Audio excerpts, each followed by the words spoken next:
let's see what's on. But that's not all. The Switch 2 attaches controllers with electromagnetic technology.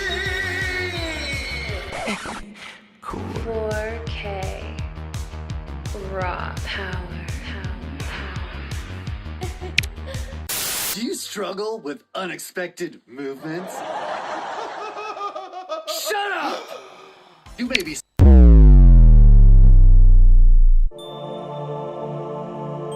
It's been a long time, Game Bird Classic.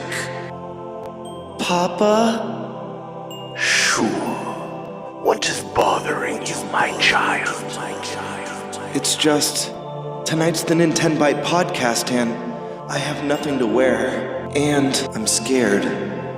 But child, the Nintenbyte Podcast unleashed a new line of merch, including sick t-shirts. Really? Here, I'll show you. Gaze into the power!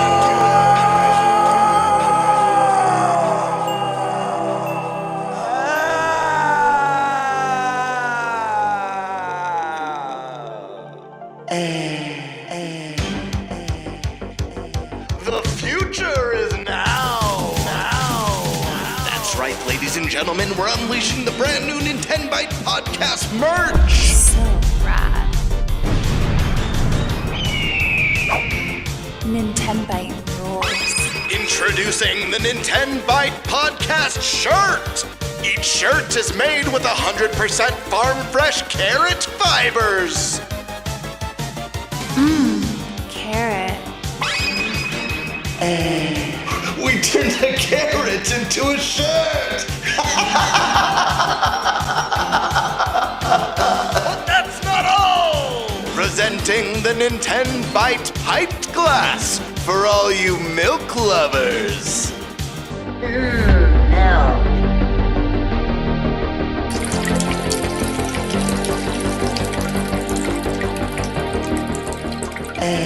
Nintenbyte offers a variety of merch. And never miss the mark. I'm Nintendo Prime. I'm Thunderstash. I'm Game Bird Classic.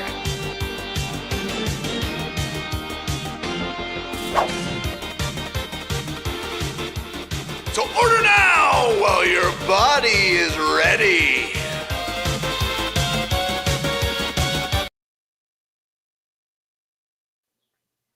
Hey everyone, welcome to the Nintenbyte Podcast. I love that intro every time. Season 2, episode 19. Don't worry, guys. There's an actual new intro in the works. We'll see if it hits on the target date when we plan, but we'll see what happens. It's pretty wild right now.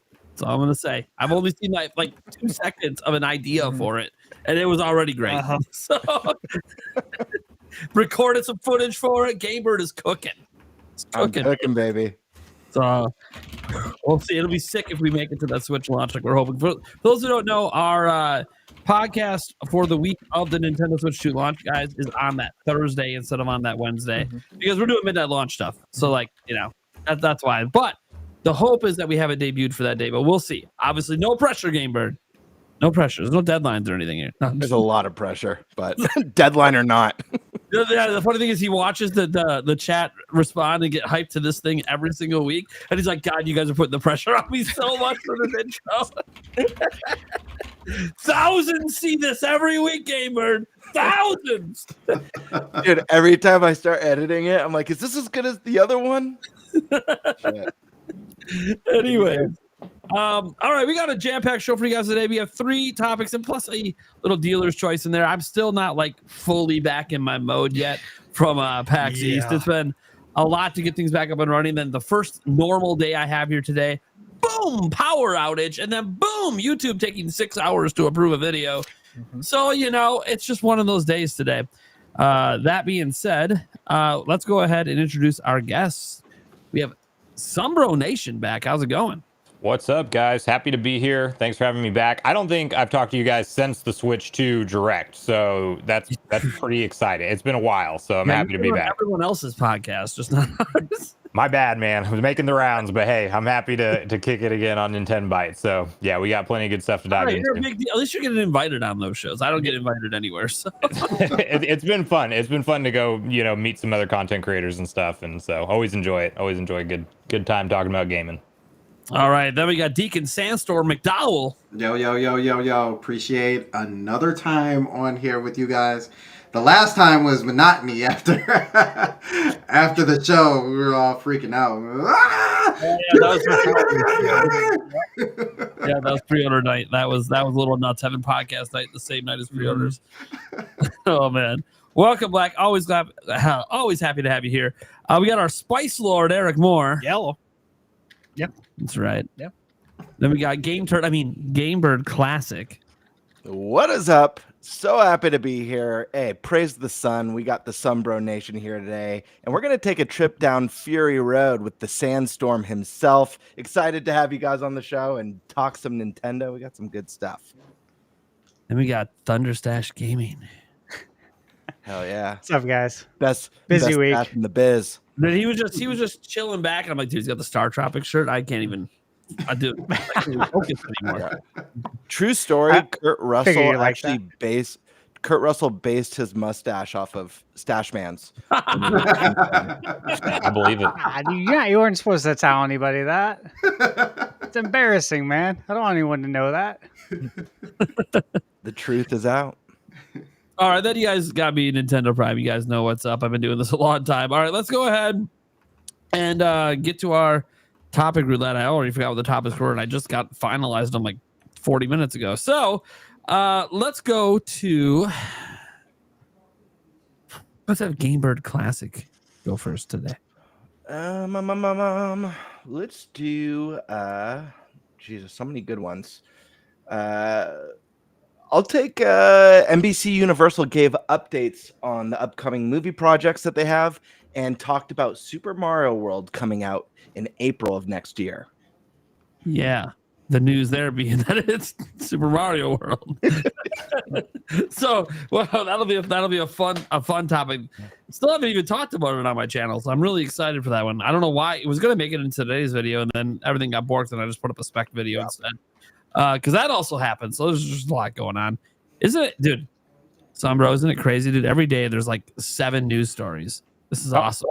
Dude, I don't know how I'm gonna go back to making regular 1-2 topic videos.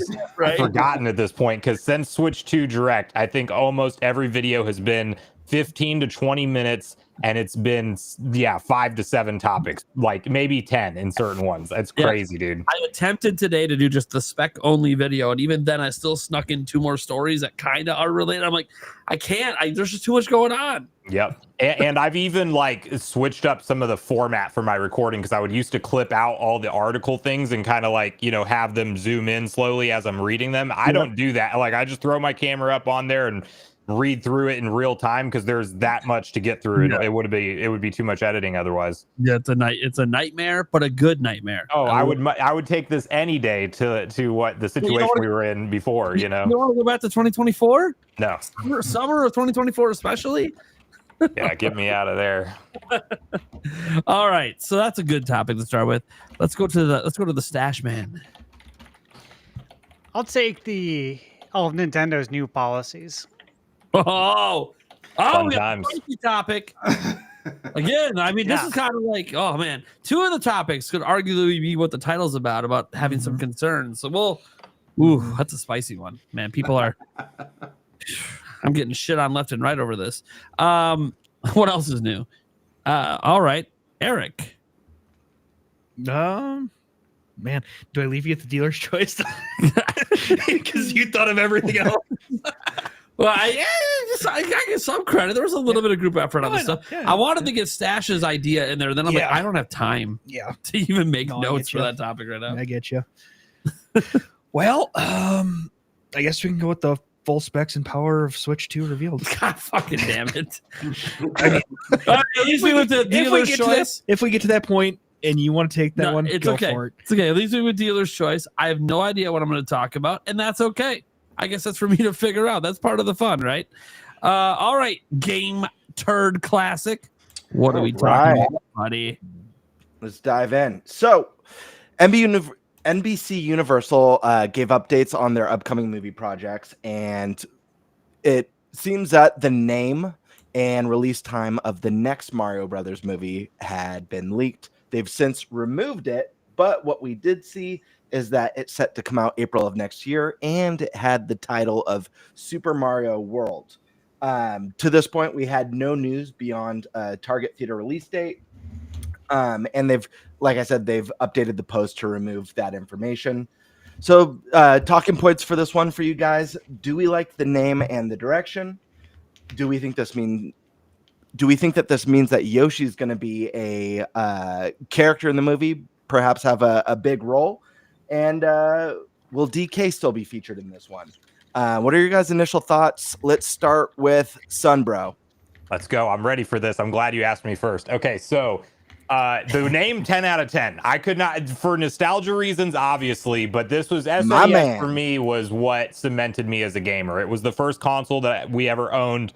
My aunt and grandma had like a NES that I kind of played through, but the SNES was the first console in my household that it was a gift from my grandma to us for Christmas. So that was a big deal. Super Mario World being one of the biggest first platformers I ever played, and absolutely fell in love with the Mario franchise over that game specifically. So that one for me is just huge, and to have it named that and see to answer the question about Yoshi, like obviously, and this is spoiler for anybody who hasn't. I mean, who's watching this that hasn't seen the original the new Super Mario Bros. Movie or the original? Because we're talking about the sequel, obviously here. But anyway, the closer of the credits, the post credits scene is a Yoshi egg. So we got a little teaser for Yoshi, but this is going to be his big debut into the being a main role with Mario, and they're naming it this. And this also goes in line with Mario Kart World, like Nintendo's kind of throwing this world title out there again. I love it. Yeah, I think Super Mario World is the perfect title for this movie, and I will be there on whatever the actual date is, but I think April 2026. So I'm here for it, man. I just hope that it's got some twists and turns in the story we're not expecting. I'm sure it will. I think DK will return also. I think they're going to continue to cross promote that franchise as part of Mario 100%. Totally. But yeah, I'm all for it, and I don't think they could have picked a better. I mean, for me, they could not have picked a better name if we do indeed, if this ends up being confirmed. But I think it is. It's one of those leaks that seems like it wasn't supposed to happen. Got pulled down afterwards because that was not supposed to get out there, but we found out early. So absolutely, man. And I love that you mentioned like how important the Super Nintendo was for you growing up. For me, up until Switch, that was my favorite console of all time, period. And I've discussed on the podcast numerous times, Super Mario World is my favorite Mario game of all time, bar none. Like I think it's the best. So like you, 10 out of 10 on the name. I think it's brilliant. I hope it's not a tentative title that they change. Please keep it that. But let's jump over to our next guest. Sandstorm, thoughts on this? So how you feeling? I agree too. 10 out of 10. There's some things that I'm gonna need for this movie when it comes out. First things first. They did the Nintendo thing, showed off the Super Mario, the little version of the Nintendo when it started off, the Nintendo thing. But I need that classic, like, Super Nintendo, like, bling, you know what I mean? Yeah.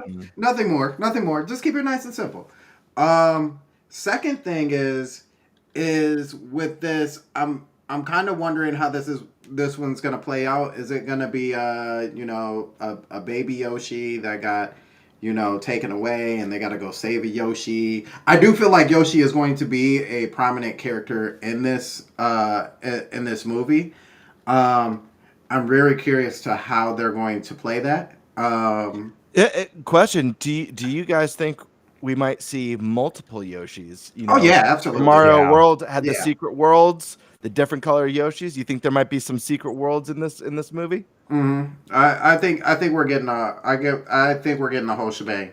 The ironic thing is, and Sunbro actually kind of talked about it, his passion for Super Mario World is I was a little bit younger, maybe about 7 or so, when I played Super Mario World, and I always started like the new game. My cousin was the dopest cousin ever. He would always leave one of the game slots for me for all of his games, and I would always start the game. Never ever get past the haunted house area because that music was like by far the most scariest music that you could ever play by yourself. Yeah, never played it once and was like, I'm just gonna keep starting it all over again. So it wasn't until I was older where I was brave enough to actually like beat that area and was like, actually, it really wasn't that bad. But but as far as the movie goes, yeah, I think we're gonna get like everything Yoshi. You know what I mean? Like I think we're going to see him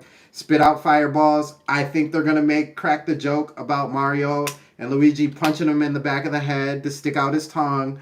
Like I think we're gonna get all of that. I think we're gonna get maybe a little soft picture of baby Yoshi or baby Mario with Yoshi to hint at that, Yoshi's Island piece. I think we're gonna get the whole thing. So, yeah. Hell yeah. Stash Man, what are your thoughts on this? Well, I was very excited about the title. Yeah. Of course, for a variety of reasons, right? Some that I already mentioned, right? The nostalgia. The first thing I thought of immediately is that, okay, this is great because we know that the movie ends with Yoshi. And obviously, we've all known, right, that Yoshi's going to play a prominent role in the sequel. So Super Mario World makes sense since that was Mario and Yoshi's debut together. But I was thinking about it just from like a kind of big picture scale. If you look at it, it's like we got Mario Kart World. We had Super Mario 3D World. And we have Super Nintendo World. So we got to look at it like on a bigger scale. We got the theme park with the world in it. We have the Super Mario 3D World. We have Mario Kart World. And now we're having a movie called Super Mario World. Yeah. And so there's obviously something much bigger at play here. There's these dots are like very easy, right, to connect. Branding with a purpose. Exactly. And, I thought about it some more too, because this kind of ties into, I think, the movie and just it being Mario's 40th, right? And how big everything is going to be, like what my personal expectations are. And again, I know a lot of people don't think that we're going to get a Mario title this year. And whether we do or don't, it's coming. It's coming soon. That's all I guess that really matters. Right. But I thought about it in the sense that we're getting Donkey Kong in July, right? And if you look at the release calendar for this year, to me, that's the biggest game outside of Mario Kart. If you look at the first party titles. In no way has Nintendo ever released their flagship game for a year in July. It's always going to be in October or November. Prime is not the flagship game. It can't. It just can't be. It does not have that sort of power amongst the casual. There's only one title in my eyes that can come out this year, and that is a 3D Mario. It just makes sense because if there's no 3D Mario, then you take Donkey Kong from July and you move it to October or November. That's right. Think about it. Mansion 4. What's that? You do Luigi's Mansion 4 instead. Yeah, you can. Do 3D Mario next year. Yeah, totally. Ooh, don't tease me. Don't tease me. I guess we can say it makes sense to get a Mario title. Yeah, sure. A big one. Like not like a spinoff, like a real Luigi's Mansion is now like a 10 million plus seller. I would consider that probably a big game for Nintendo. And then obviously 3D Mario is, based on Odyssey anyways. That game did numbers. Check this out. We know the bundle ends for Mario Kart World in the fall, so pre-holiday season. So if we find out in September well, they'd probably have to announce it sooner than that. Let's say the June Direct, they announce it, but we don't get the release date. But they make the 3D Mario or the big Mario game their holiday title, but it's $80, and that's going to be a thing again. But they do a bundle because there's still so many early adopters, and instead of Mario Kart World, it's now the 3D Mario game, you know? Yeah, Which and would then I'm be going to be awesome. depressed because I'm going to feel like I need another Switch 2 that's themed after Hey, Mario. if it's not themed, I'm good. If they come out with a Yeah, themed console this it's the early theme. on, it'd be criminal. It'd I be agree. If they put overalls on the dock, I'm done. If it's That's all I want. If it's a Look, 40th anniversary thing, I'm in. Like, I'm Yep. double dipping. Oh my Dude, if god! they come out with a theme system, guys, I'll just tell you right now, I'm giving away a used Switch 2 later this year. Right. There you go. Yeah. But yeah, those are my thoughts. Hell yeah. So Eric, what are you feeling about this, man? Yeah. And Yoshi stuff, anything you expect or hoping for? Man, I like the name. Obviously, I mean, I didn't play a lot of the game itself, but it's a freaking great game from what I did play of it. It's so with, again, like everybody has said, we saw the ending with Yoshi, and so it's leading obviously into Yoshi being a big part of this one. As for and the question with Donkey Kong, I could almost see Donkey Kong being the ending credit thing on this one, leading into his own movie. Yeah, I was curious about that too. Because you got to imagine they're planning a DK movie. They've got Seth Rogen as the voice actor. They've added the DK world to the theme park. They've got the big game. You gotta imagine they're planning some sort of tease to a separate adventure for the character. So I'm on board with you on that. I'm kind of I wouldn't be surprised if he made, an appearance in the movie, but yeah, I could see something where they start teasing. Obviously, they're going to hopefully tease the next movie again, like they did with this one. So I'm kind of leaning towards that's kind of my thought on where they're going to go with that part of it. Is just that's where he's going to come into play, is in the ending credits and something to kick off a DK movie. Yeah. How do you feel about the name? Or do you sold on the name? Yeah, no, name's good. It fits obviously right into the Mario universe, so it'll be interesting to see how they tie the game into it, if they even do it at all.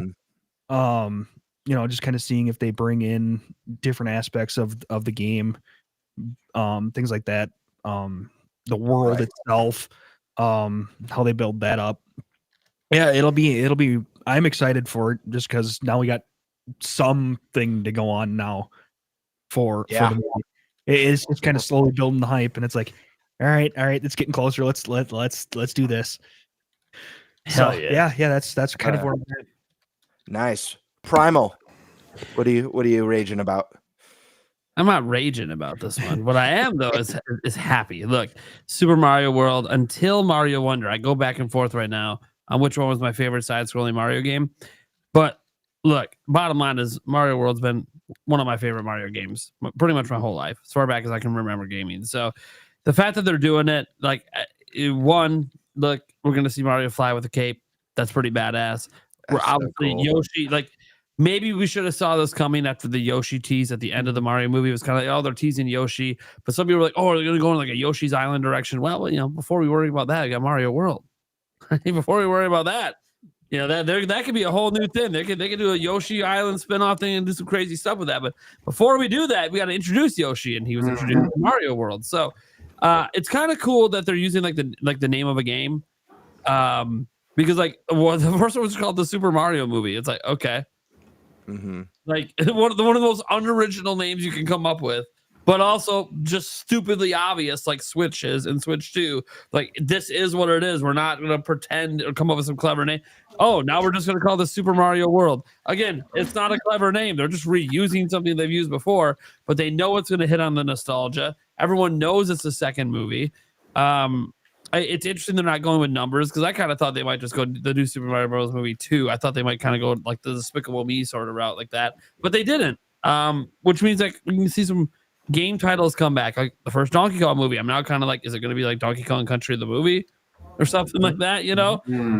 So I would go see Donkey Kong Country. I would. Yeah. I would. Yeah. Absolutely. yeah, right. So, yeah, I'm really excited for it. Obviously, you know, don't know who's going to be voice acting Yoshi because that's a new character. So that's Well, gonna be. I actually want to ask you a question about that. I'm glad because I was going to actually mention this. I'm curious what, and this is for all of you guys, but Nate, I want you to finish before anyone else jumps in on this one.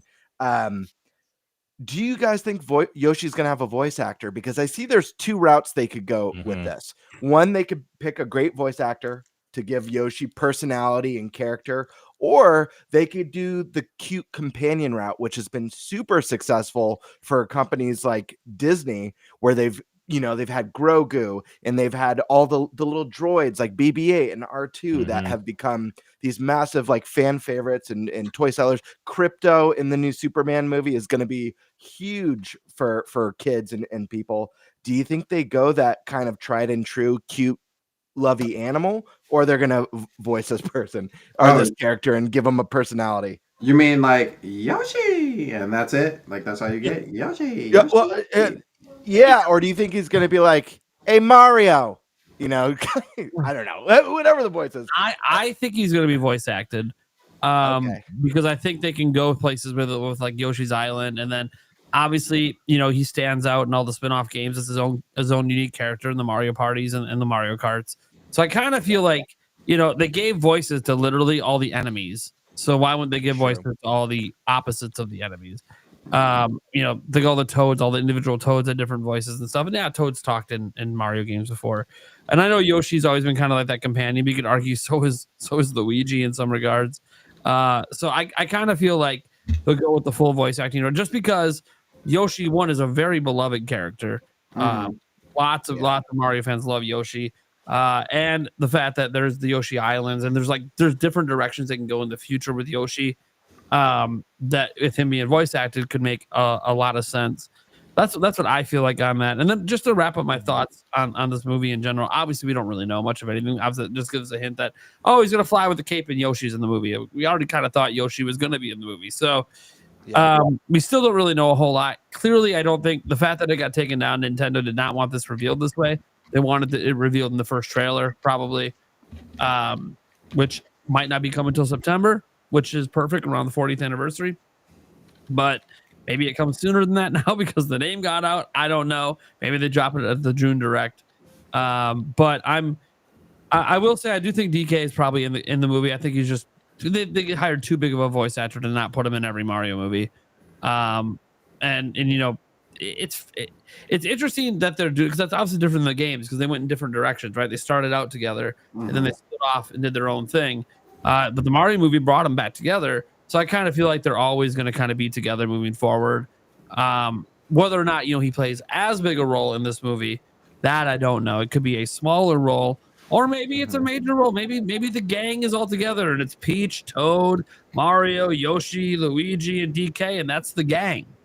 And they're doing the adventure together, you know? So yeah. And they could always pull him out of the story in the movie where, you know, something comes up that pulls him out and that kind of teases like, oh, is this gonna is where he's going gonna be the DK adventure that we get in the DK movie? They could always do something like that too. Yeah. All I know is there's gonna be a ton of Easter eggs, and that's exciting. Dude. Oh my gosh. Literally. I mean, I echo pretty much everything you guys are saying. I don't know why I was so shocked when I saw that leaked title. It's so on brand with how many Easter eggs were packed into that first movie, but still it was one of those things like, oh my God, they're gonna call it Super Mario World. It was just so cool. And yeah, I keep thinking about all the Easter eggs from that first movie, how much like love and care they went through the whole history of Mario, from its roots all the way up to Galaxy and Mario Kart and all that stuff. So really excited to see where else they pull from. Excited to see what they do with Yoshi. I think this is going to be a game changer for Yoshi. I feel like all these characters are starting to explode more in popularity. Obviously, DK is going to get a lot bigger with this new game. I see the same thing happening with Yoshi. I'm excited to see because of this movie, if they nail Yoshi, if they get a great voice actor, or if they make it just this brilliant, lovey companion that everyone just falls in love with, the popularity and the direction they'll go with the next Yoshi game is an exciting thing. But I think about like the Koopalings, like Ludwig and Izzy and Roy and all those characters, like the potential to introduce and the cool voice actors that they might get for those characters is really interesting. And then the big one, obviously, I think we're getting at least 3 of these movies. The big one that I keep wondering, are we getting Wario or Waluigi? Even if it's Mario World and it's kind of strongly based on that game, we know it's gonna pull from multiple games in the series. And dude, who knows? Maybe they get caught in a match in the movie of Mario Party or something, playing a board game. But yeah, I'm just curious if we're gonna see some Wario or Waluigi. What do you guys think about that one? So, let me answer the questions in order. So about the Yoshi piece. As much as I would like for him not to have a voice actor and just do all the cutesy Yoshi things, I think for kind of like Prime said, for ease of use and like his own movies and stuff like that, he's got to talk. He's got to have some words. Just like how we said Mario can't say "it's me" and do all this other silly stuff throughout the whole Mario movie, or it'll get annoying.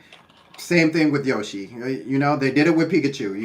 You just can't have Pikachu just through the whole movie being like Pika Pika. He's got to have some actual feeling to him. So I do think Yoshi is going to talk. I also think that we are probably going to get another Easter egg with him and Donkey Kong, and like Mario just like jumps on the back of Yoshi. And DK is like, "Where's mine at?" Kind of alluding to like Rambo and the rest of the other people that he jumps on the back of. So I think that's funny with maybe a box in the background, like that's yours. I do think that I don't think we're gonna get the Wario guys as of yet, but I hope and I pray that we get the Koopalings, because that's a whole lot of mess that has never been talked about. Like, where did these guys like really come from? You know what I mean? Like Peach. Yeah, we're gonna find out about Bowser's ex-girlfriend. The one who left him so heartbroken, and why he's gunning for Peach now. I'm always under the illusion that Peach is like, she's the worst of the worst. Like, low key, she is a really horrible person. Like Bowser is legit her boyfriend. Every hardcore Peach fan. And she loves to mess with that guy's mind. Like, she messes around with Bowser, and when it suits her, she's like, "I'm done with you. I got another man over here who swoons over me. Mario, how are you doing?" But Mario never gets any play. But then all the Koopalings are around, and you're like, these kids had to come from somewhere, from somebody, and you're the only female that we usually see. Are you not taking care of your kids? Are you not taking care of your kids because you want to play with Mario and have a good time? You just leave it to the man? So I would love to see the mess. I would love to see the mess. Yeah, I love the idea of seeing like that dynamic between all of the Koopalings. And I will say, I want to add one last thing. I don't know about you guys, but my big hope for the after credits scene of this movie is Rosalina. Like, that's the tease. So it's Super Mario Bros. Movie, Super Mario World, and then it goes into the galaxy. We already had the oh my gosh, what are they called? The Lumas? The Lunas? Is that what it's called? Luma, yeah. Luma. There we go. Yeah, we already had the Luma. Great character too. Just contemplating life, ready to, just super dark. And a kid's movie. Loved too. it. Loved it. Yeah. But yeah, that's really what I'm hoping for, because I don't think Rosalina gets enough love. I love seeing her in the Mario Karts and the Mario sports games and stuff like that. But I'd love to see her make a return. I think that'd be really cool. Nice. We had a few super chat things in related to this topic here. First of all, the Great Movie Wars hit. Yoshi is voiced by Chris Pratt. Oh Lord! If Chris Pratt could do any other voice other than himself, but he doesn't really have anything else. And then let's see. This was an actual question here from Demonic Brawler. He said, "Do y'all think Daisy and or Rosalina will be introduced in the movie?" So Rosalina was just brought up. Obviously, that would be a great. That'd be huge, especially to like tease the next movie. And then the Koopas. Yeah, we briefly brought them up. Because the first part of the movie ends where like Bowser's captured. So it would make sense if like the Koopalines or whatever come through to try to rescue their dad. Yeah, they're like they become like his generals. Yeah. Because like they weren't around the first time. Well, yeah, because he left them back home. And they're like, oh, we got to go get dad now because he's why the hell isn't he back by now?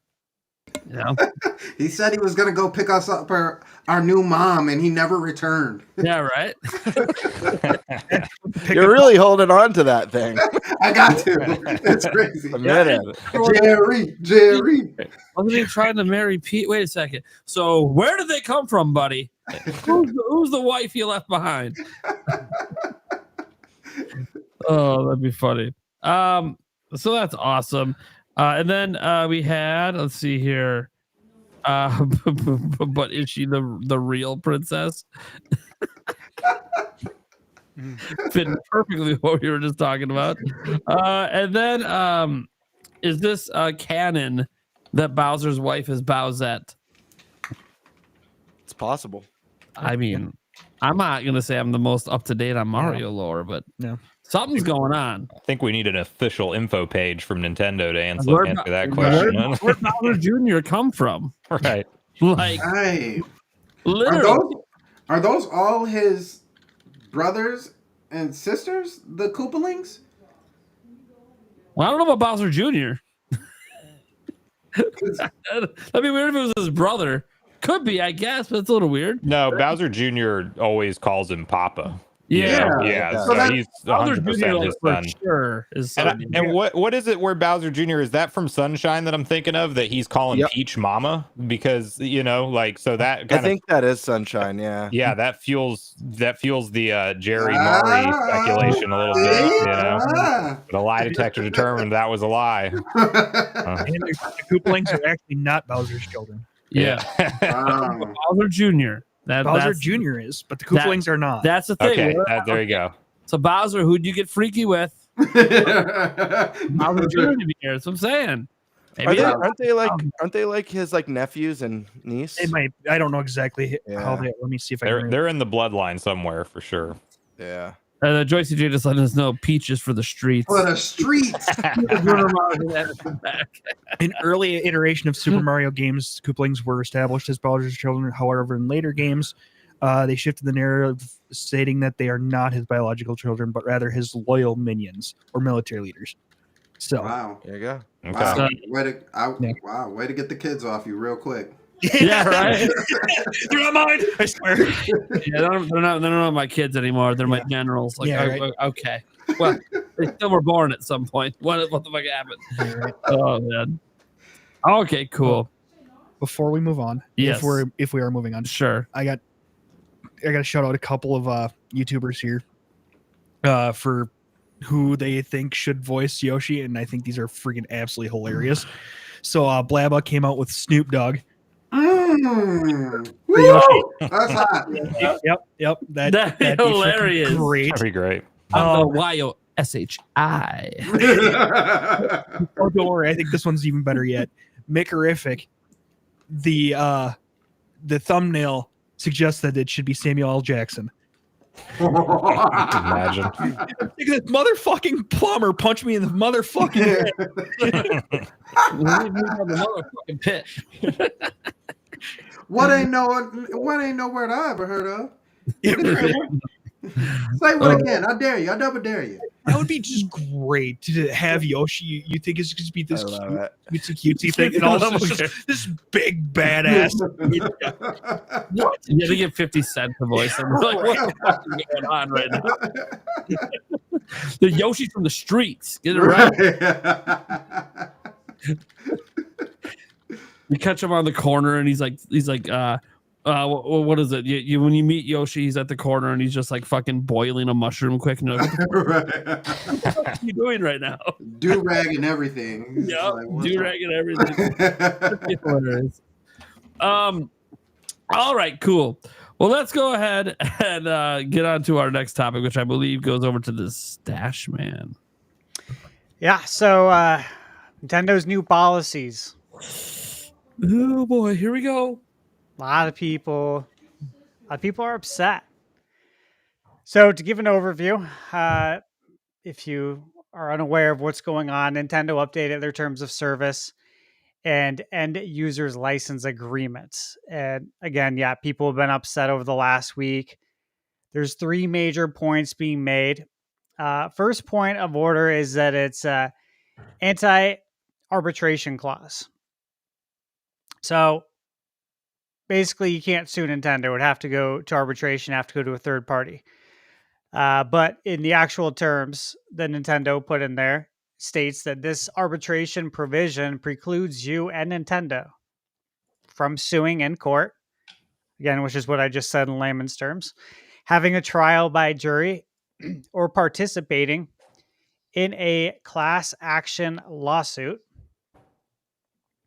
You and Nintendo agree that arbitration will be solely on an individual basis and not as a class arbitration, class action, or any other kind of representative proceeding. You and Nintendo are each waiving the right to trial by a jury. So if you ever dreamed of suing Nintendo and still being able to play their video games, that is off the table for you now. So sorry to upset possibly some people there. All right. We want to talk about that first part, guys, before we go into the rest of it. Sure. Yeah. Part. I'll just start off by saying it's a shitty policy. There's no way to positive spin this. Like, even the most ardent Nintendo defenders, you can't defend Nintendo trying to take away trial by jury, trying to take away class actions, because like they had a bunch of class actions over Joy-Con drift with Switch, which might have been why they put this in there, to try to avoid that. Also, Disney had the same bullshit in their Disney Plus thing, and they tried to use it to get out of someone dying at their theme park over an allergy. I remember that. Yeah, that they told them that they had, and they absolutely cannot have a cross-contamination, and there was, and this person actually died. So really big deal, and Disney tried arguing in court that they can't sue them because they're a Disney Plus subscriber. By the way, and it was only a trial subscription. It wasn't even an actual subscription. It wasn't even a real, if I remember correctly. But to even use the trial subscription, to even use the trial, you still have to agree to the terms. Yeah. But the thing is, it was destroyed in court. It wasn't even close to going anywhere. So I mentioned this when I covered it, that it is really shitty. I also, and by the way, this policy only exists in the US. It doesn't in Europe. It's completely not allowed.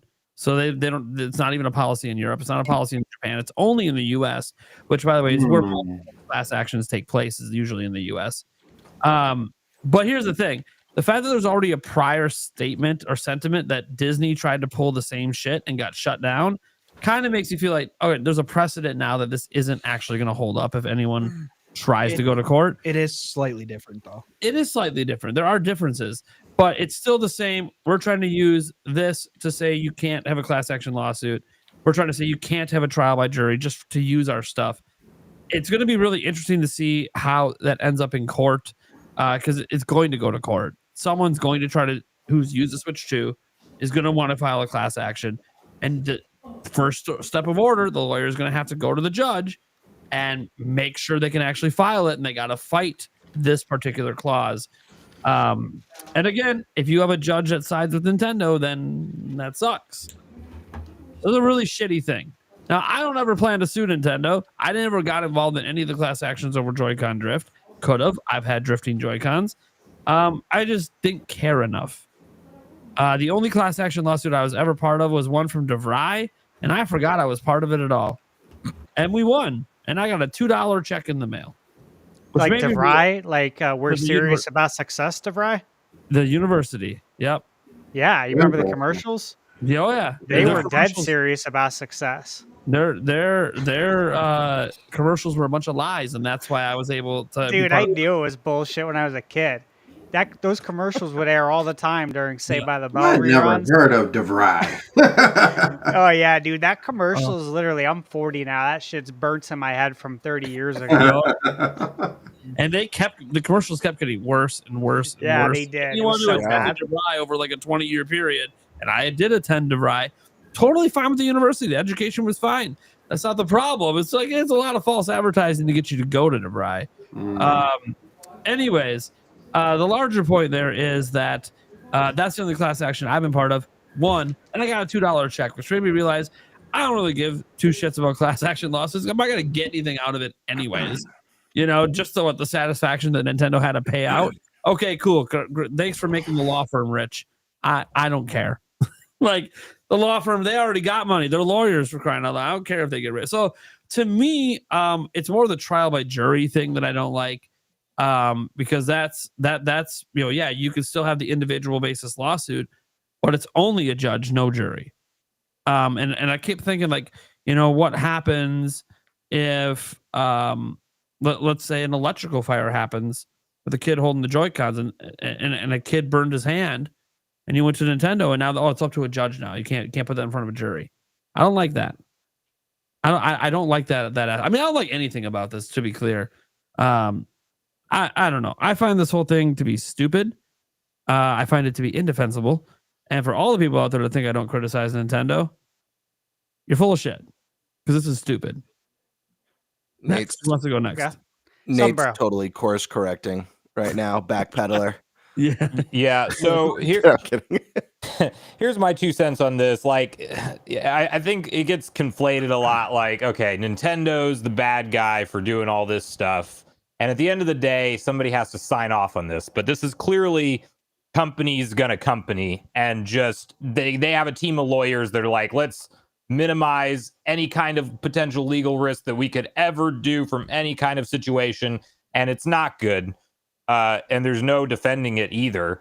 But it's also just like, to Nate's point, I'm never going to care if I'm in a class action lawsuit against Nintendo. That last example you made, Nate, that's the worst case scenario when Nintendo should potentially, if some kind of defect happens like that, somebody gets hurt, they should be held liable for it. But at the end of the day, this is a really in the weeds story that I feel like a lot of people who don't like Nintendo are going to hang on to and really scream loudly about, when in all reality, like 99.9 legitimately percent of Nintendo players at the end of the day are going to be able to continue to enjoy their consoles and not really have an issue with any of this stuff. But you don't like to see companies go this direction, and you can argue that you should just stand up and try to get everybody with you but it's like, I'm not buying a Switch 2 over this thing. You know what I mean?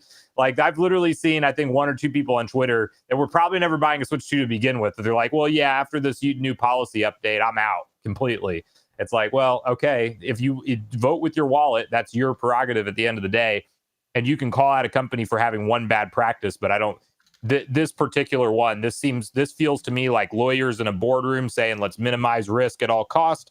And at some point that gets presented in a nice little package that gets a signature from, Mr. Furukawa or whoever has to sign off on that stuff. So, it's unfortunate, but there's nothing other than that. Like, it's not going to change anything in terms of my future with being a fan of the company, Totally.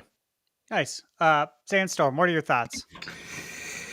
Yeah, so I'm kind of under the same thought process. From what I understand, there's some of the other companies have this same policy deep in there as well too. Yes, that's true. Years ago too. Yeah, so it's funny, and I know I make this stance a lot. It's funny how it's like always like hush hush, but then when Nintendo does it, it's like, whoa, it's a big thing. They're the bad guys again, doing bad guy stuff. And I'm not saying that it's not bad guy stuff. It's just funny how that always plays out, and it's like it becomes a story when it's Nintendo. Yeah, there's a reason why a lot of people didn't know that Sony has that in their terms and conditions, because it wasn't a story. It's weird, right? So, but on it specifically, kind of the same mindset as Sunbro is like, for us regular people who don't look to try and start some sort of problems or see how far over the edge we can go without being pushed over, not going to affect us in any kind of way. You know what I mean? Like are we going to get a finger cut off by the magnetic piece that sticks from the Joy-Con to the controller? Probably not. You know what I'm saying? Are we going to get electrocuted when we put it in the Joy-Con? Probably not. Are we going to stick our fingers in the hand of the fan that's already small enough, or are we going to break? Probably not, because we game just a game. We don't try and do any extra stuff to try and break any problem or break anything with the systems in themselves to try and look for some sort of lawsuit on the company. And I think that's kind of like what they're trying to hint at, is like, if anything that you do that's a problem and you're looking to sue us, chances are it was probably your fault and you can't sue us for it. It's stupid, I know, but like Sunbro said, business is business, and you got to stand on business sometimes. And sometimes that looks ugly. Sometimes it looks nasty, and sometimes it looks dirty. But at the end of the day, a business has got to move the way the business has got to move. So, yeah, am I hurt about it? No. Will I be signing the clause day one so I can start playing Mario Kart World? Absolutely, with no hesitation. Absolutely, and I will even tell you this. Now that I know that's there, I'm gonna scroll down even faster to hit the accept and keep going. Right. All right. Game Bird, what are your thoughts, man? Yeah, everyone's made great points. I kind of agree with Nate. I do feel like part of this might have something to do with the lawsuits regarding Joy-Con drift. Obviously, that was a constant issue for Nintendo throughout the Switch generation. And yeah, I mean, to a degree, I think this sucks. I think that it's good to have protections for consumers. So, I don't see, like, there's nothing about it where I'm like, yeah, this is amazing. I'm so happy that this exists. But like you've all said already, like, I don't see myself in a situation ever where I would ever feel the need to sue Nintendo. If I lose a finger riding the Donkey Kong cart ride at Universal, I guess I'm suing Universal. I'm not going after Furukawa on that one.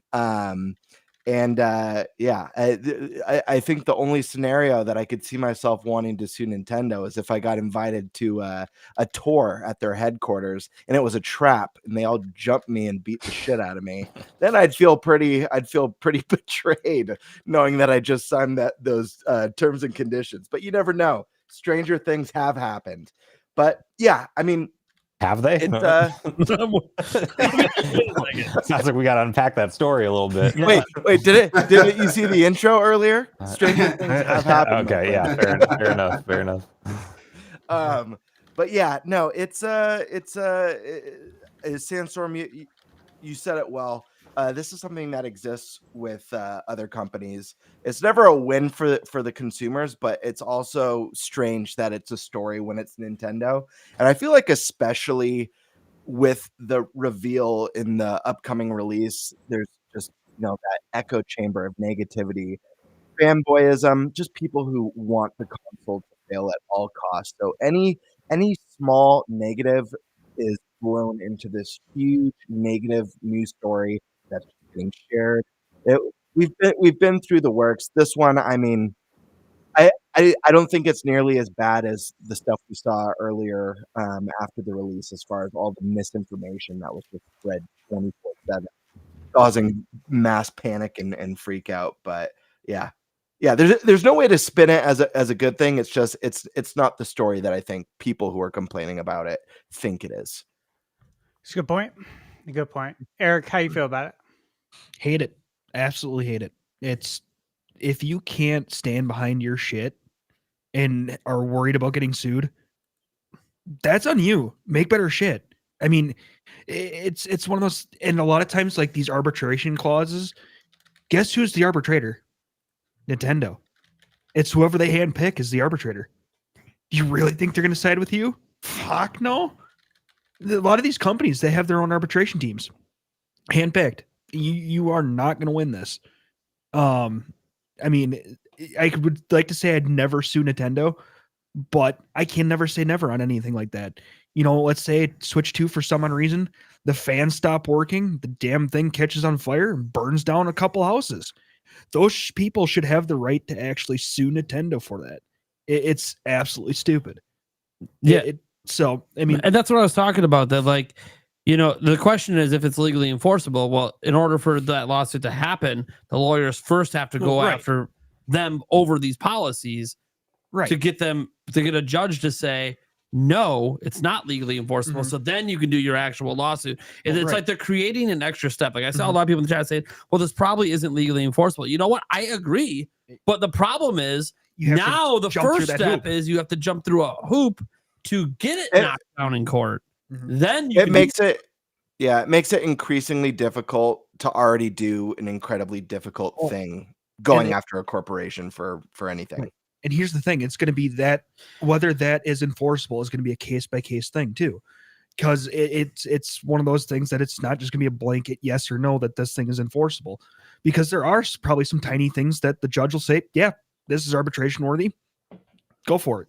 And if there are other things where if the Switch fans stop working, thing lights on fire and burns down a couple houses, yeah, that might not be arbitration worthy. I don't think it's one, an all or nothing thing. Either. Yeah. Well, arbitration happens anyways in a lot of cases. Right. The judge will often decide if it's arbitration or not. What I do think is interesting is the class action part. I actually think there's a chance that once Switch 2 comes out, a lawyer team's already getting together now to sue Nintendo over the policy of denying class actions in general. That could already be in the works, because if they can get that precedent set, then that part of the license agreement won't even matter. Now, on your individual lawsuits, yes, that's going to end up being a case-by-case basis on arbitration versus not, and your lawyer is going to have to decide what the best road to go is with that, because, again, you're going to have to defeat Nintendo saying you can't have a jury, so that it sucks having extra steps.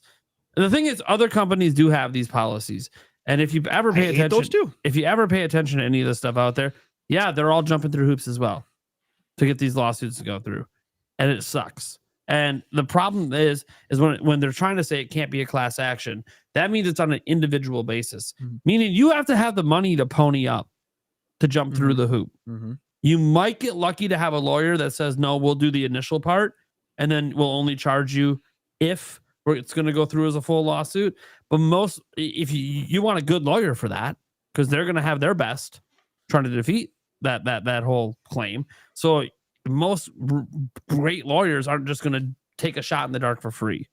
They're going to want a guaranteed payment to even deal with that. So that's what sucks is class action to me is really the big part in here that I do think some class action lawyers might get together and try to get this just slapped out of the way before it even becomes a problem.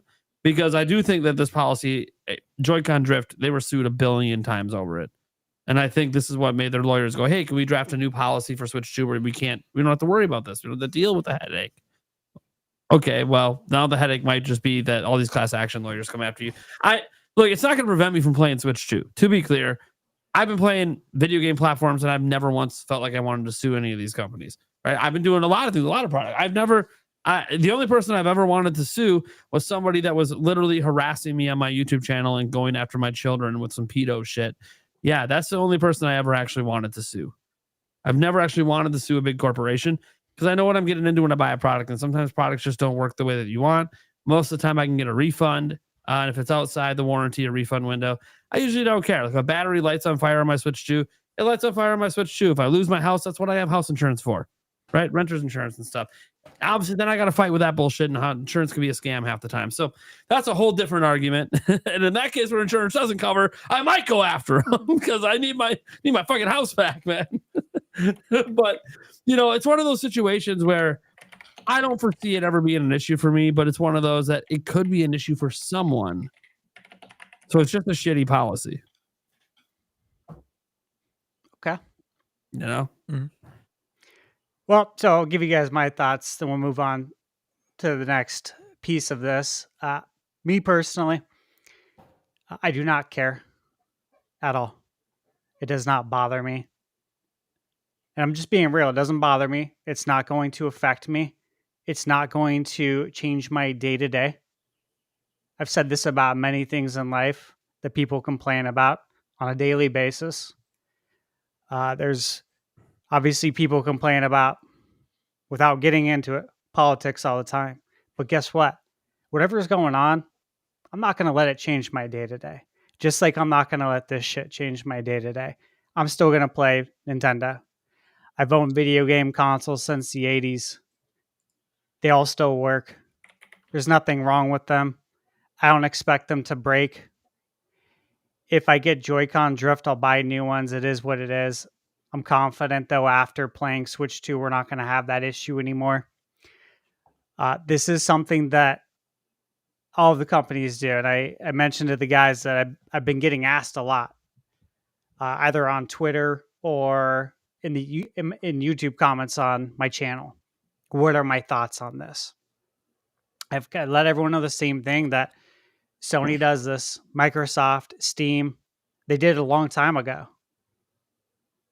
You have to have all these things in place to protect yourself as a company. That's just how it works. A lot of companies have this. One thing I pointed out is earlier this year, NBA 2K, you had to agree to their new agreement for the same thing, that you can't sue them. It has to go to arbitration. And that if you don't accept it, you can't play the game. Even though we bought the game came out in August. And we got a new agreement in, I believe it was January. And if you don't agree, you can't play. Even though we bought the game. And I did. I spent full price for it. So that was a tough pill to swallow, right? But here's the thing. And again, I'm just being realistic with everybody. I know it's not a popular answer. I'm 40 years old. I've never thought about suing anyone. And I don't think I'm ever going to think about suing any person or company. And to be clear, if someone's fucking with me, I'll take care of it myself in my own way. I ain't gonna sue anyone. I'll take care of it myself. I've done it before. Doug Bowser's door for the beatdown. Yeah, He's got a set of particular skills. Yeah, I'm not concerned about that. And I'm not gonna sue any companies. I'm just not. That's total David and Goliath. I'm not interested in that noise and wasting all that energy and the stress that goes along with, playing the role of David. In that sense, it's not worth it. The hit you'll take to your health isn't worth whatever money you think you might be able to ascertain from taking someone to court. And then when I look at it with Nintendo, I'm not gonna sue Nintendo. I love Nintendo. Just like, hey, I'm not gonna sue PlayStation. I love PlayStation. Like, I love video games. Man, I'm not gonna go sue any of these companies. Nothing's gonna happen. Like, being realistic, right? And I know that, like, hey, people want their rights, and it feels like you're getting rights taken away, but this shit happens all the time, every day. There's different rights that are taken away. I'm not going to go die on this hill because Nintendo is putting in the same policies, the same agreements that all these other companies have. By the way, Borderlands did the same thing. They most recently did that, I think, in March of this year. They put in the same agreement, almost the same exact language. I looked at it side by side. And, because it's Nintendo, it gets all the headlines. Yep. Right? And that just is what it is. So it's not going to change anything in my life. All right? We're good to move on to the next one. Yeah. Let's go. All right. So here's the next part here. And again, so we kind of touched on it, but this next part's similar to the clause Disney tried to use in court from Disney Plus over the death of someone at the Disney parks. It didn't hold up in court. And, that was wild. I remember reading that when it was happening live, and I'm like, dude, this is some bullshit. It was for a trial. And they're saying that because you agreed to the EULA, for the Disney Plus trial, basically because you agreed to that, the fact that it was food, the way it was prepared, right? It was a food allergy. Yeah, they had The an park. allergy that they Yeah, and I worked notified in them of. restaurant biz. They for- notified them on, and they you know? cross contaminated. Yep. Yeah, I worked in the biz for 10 years. That shit is so serious. Yep. Like Mhm. when Absolutely. people have allergies, we would have to clean the grill, and it doesn't matter what the ticket times are at. It doesn't matter how busy we are. If we're at the busiest part and we're on a 2-hour wait, it doesn't matter. You have to do that. You have to always. It's the right thing to do. That's what you do. At risk. Yeah.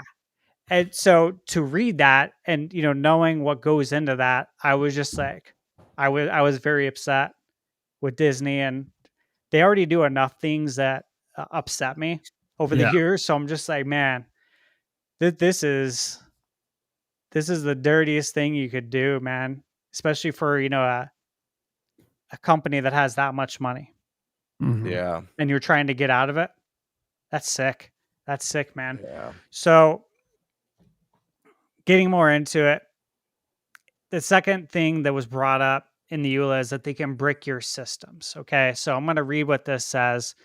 It says that under the new EULA, any unlicensed use of the systems not authorized by Nintendo could lead the company to, quote, render the Nintendo account services and or the applicable Nintendo device permanently unusable in whole or in part, aka brick your system.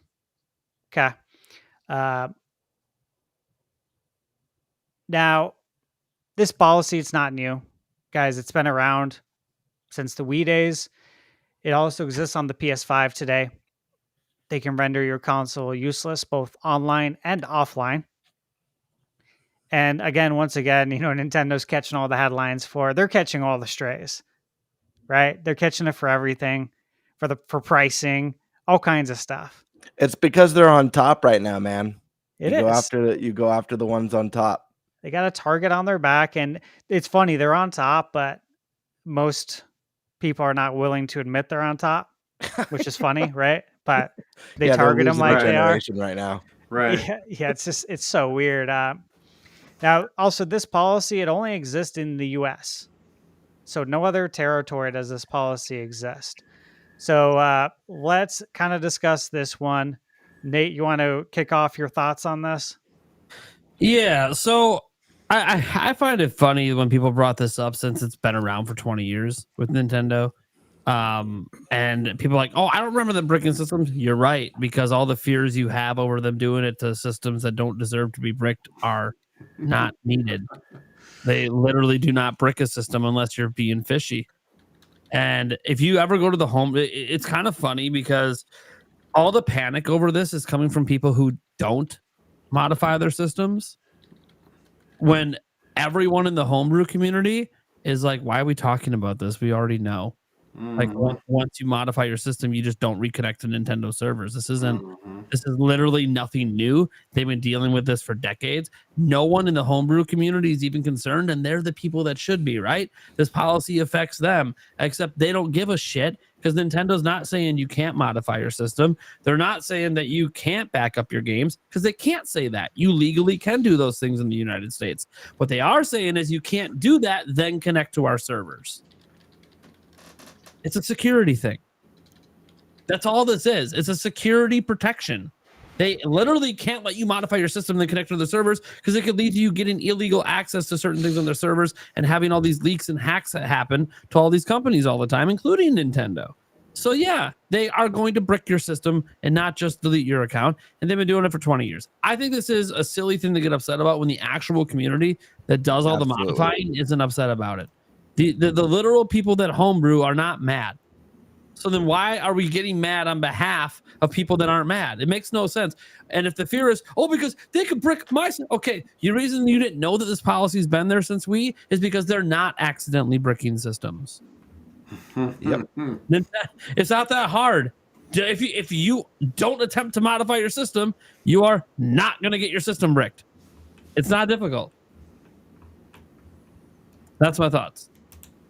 I'm surprised. I'm surprised there was any like thought that you would ever take your modified system online. Like I remember that was the first thing back in the day with the Wii. It Common was like sense. when I was going through the steps to mod my Wii back in the day, as I did and enjoyed, by the way. The first thing I was doing is disconnecting from the internet. You know, and I mean, as soon as I didn't need to be like for any like it past getting it done, it was like turn off Wi-Fi connection. That's like 101. So yeah, just I don't know who thinks that you're going to be able to play Mario Kart World online with a hacked Switch 2, which also creates problems for cheating, by the way. Yeah. So it's like you can't. It's like if this wasn't cheating, hacking, stealing. Yeah, if this wasn't a thing, we would have a way bigger problem with the complaints of the online community being like, hey, how did this person just do all the laps of this Grand Prix in like 12 seconds? It is rampant on PC, by the way. Yes, that's extremely rampant. That's why they have all this DRM shit that makes the game worse, because it's so bad on PC because they can't, there's no threat of, they're not going to break your PC. You can't break your PC. So, and I've seen people complain about crossplay, even though they love crossplay. They're like, now PC's involved and we have these new, these players that are cheating, obviously bots and all this this one, same thing. I think one, it's obvious. Two, it's not like you can't go mod your system and do that. Just don't plan on that being an online system anymore. Like that's how I would look at it. That thing's permanently going in airplane mode if I'm modifying it. Yeah, and the homebrew community still does some online stuff. It's just localized servers. They connect to specific servers to do it. This isn't. That's the thing about it. This is like it. The funny thing is, the people that would make the biggest fuss about it seems to be PlayStation fans, and it's absolutely hilarious because they have the exact same fucking policy. Right. They just didn't read not it. a story with them. It's so stupid. Like, listen, I just want to say this is the dumbest shit ever. It's probably the dumbest thing I've heard since the announcement of Switch 2. It's so if you have a job, let's say you work somewhere, it doesn't matter what the business is, and you decide, you know what, I'm gonna modify all the locks, tamper with all the locks in the business. That business has the right to fire your ass. That could cause theft. If you decide, you know what, I'm gonna steal from the register. I need some extra change. They have the right to fire ass. Like, it's literally to protect them and to protect you. We don't need cheaters. We don't need people hacking in, stealing your personal information, any of that stuff. This is a no-brainer, common sense, absolutely standard thing that exists on other platforms, and it should be there. This is crazy. I don't know. I don't know what else to say about it other than it's stupid. I don't know. Like, Sandstorm. That's It's one of those situations. Like, tell me you're new to this without telling me you're new to this. You know what I mean? Like, we've seen this a million times, and you guys have all said it. If you were going to hack your system, you just never go back online again with that system. You're good. You're golden. We've seen plenty of people do that before. It's funny to me that people say, well, they can accidentally brick your system, like there's a room in Nintendo that has everybody's system sitting on a wall. Right. And all they do is walk next to the wall. There's a guy who literally walks next to the wall like this all day, and then he just like falls asleep and is like, "Oops, I hit the button." He's monitoring 150 million switches. Yeah, like that's not how that works in the slightest. So like there's no such thing as accidentally bricking a system. Like that's the dumbest thing I've heard. Like, oh, I accidentally, like I can't even fathom how that would even work. Did they accidentally launching nukes? Yeah, it's not gonna happen, bro. An accident, okay? Like with some guy in there, like he was like, I hate my girlfriend, I'm gonna brick her system, and he typed in her whatever the code is for a system, Yeah. and like just had a conversation with somebody, and they were like, "Don't do it." And he was like, "Yeah, you're right." And then he got up and accidentally hit the button and was like, "Oops, I accidentally bricked her system. Now I have to tell the people overseers on me that we have to send her an email saying, sorry, we accidentally bricked your system. We're gonna do everything we can to fix it. Please don't sue us." Like, that's not gonna happen. Like, I don't get it. It's Can't sue him. It goes to arbitration. right. But that man got fired that day. But Yeah. it's like it's dumb. I think it's stupid. It's always been a policy for a long time now for all of these companies. And I think Gamebird, like you said, like Sony and Microsoft already have this. So it's, the complainers are the people who aren't planning on either one are people who are trying to find fake hate, or are people who are not trying to pick up a Switch 2 anyway, or both. Yep. And also I want to mention Nate talked about like PC. It's a huge issue on PC. Dude, the number of times I've downloaded a game on PC and I've had trouble even getting into the game due to the anti-cheat programs that companies have to use. Dude, massive headache. Massive headache. Yeah, because like you said, Nate, they can't enforce this stuff. Yeah, I can't play Fortnite on my desktop anymore because of some program I use for work, because the anti-cheat system thinks it's a cheating program. I'm like, what the fuck? Yeah. I had one that was so stupid. I mean, it was an easy fix, but you know how like your PCs, you could have like the LED lights inside of them. Yeah. It was the LED lights. It was like the software for the lights. So Anti-cheat wouldn't allow it, so I had to disable that. It's really stupid, but yeah, this is a non-issue. This is so ridiculous. Interested to hear your thoughts on this, Eric. Yeah, I mean, I don't know if there's much more I could say. It's don't be stupid. That's pretty much it. Yeah. So you're not worried about they're not your taking away Switch your getting ability, bricked, right? Yeah. No. And they're not taking away our ability to modify. They're not saying you can't modify your system.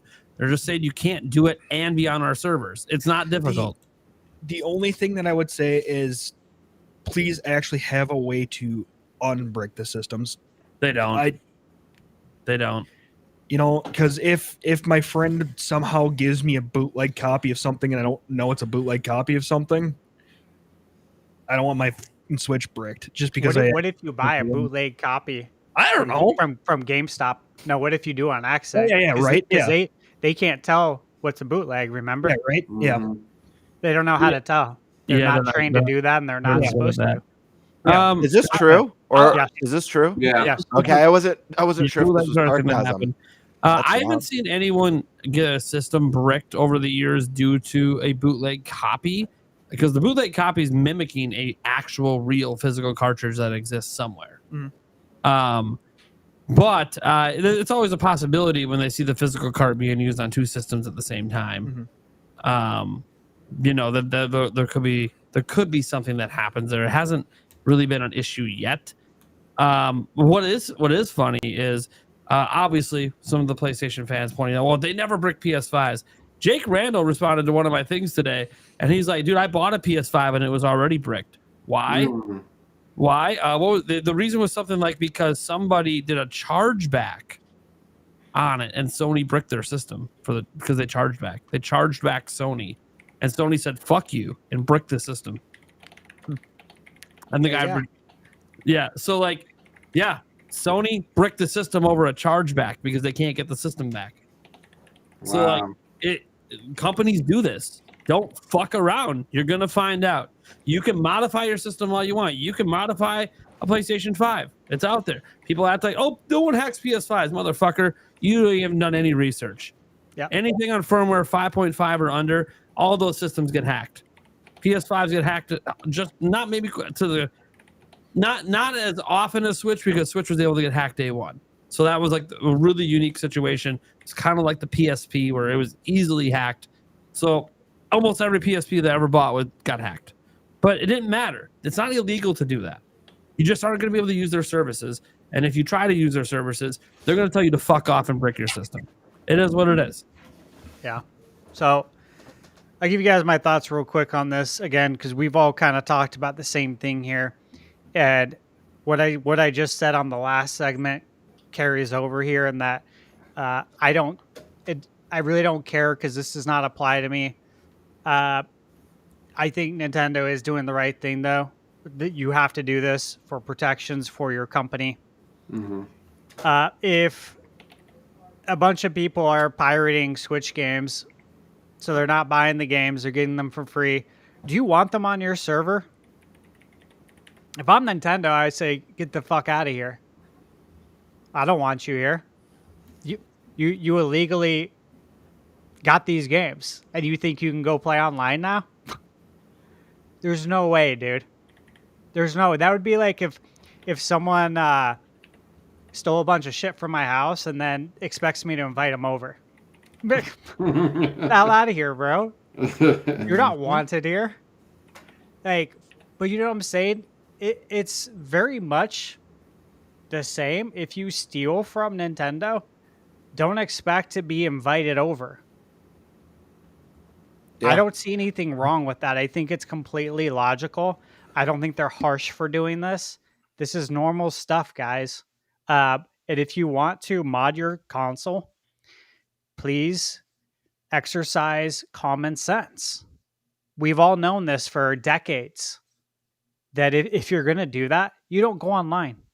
Just like some bro said with the Wii, with the 360 back in the day. I mean, you got, I think that was where it really started, was that generation with the whole going online issue, was when you did the soft mod, right?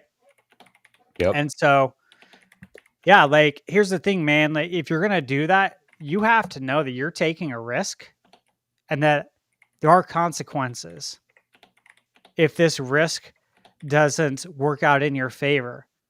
And you got to live with that. So if you're trying to get games for free and you accidentally go online, that's on you, dude. That's 100% on you. Don't go crying to everyone on the internet.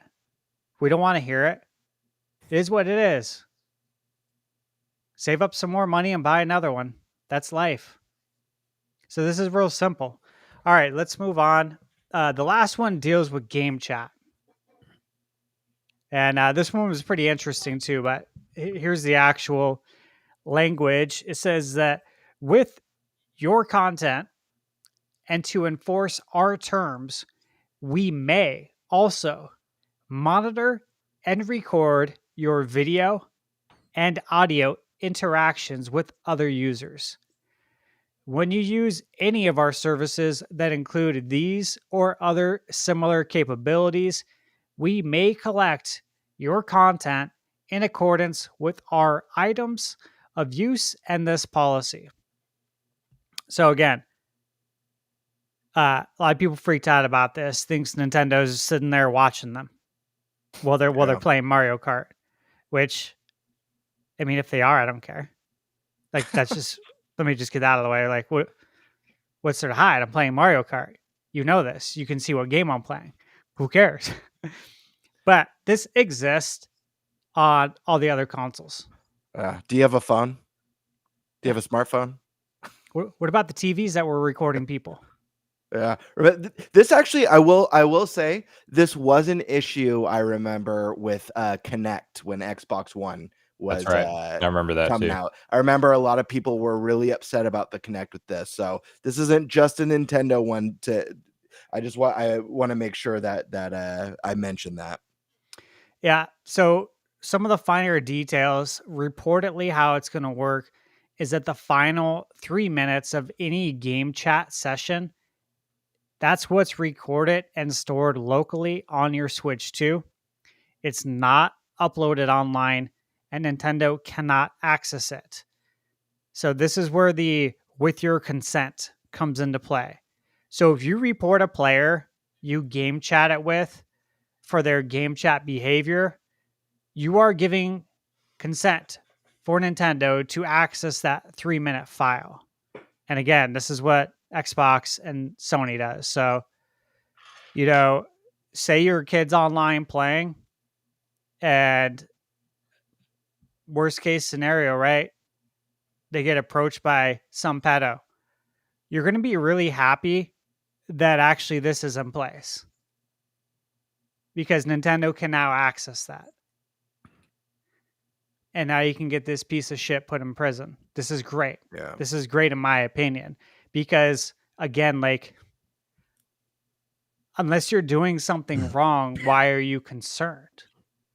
Right? Yeah, like, they don't have an army of people with headsets on and monitors in front of them. And you know what? Monitoring I'm everyone. going to be live streaming anyway, so you can watch me online, or you Yeah. can watch me through the Switch if you want. I don't care. I'm playing, man. Like, what's there to hide? You're playing video games. That's not the intent of this.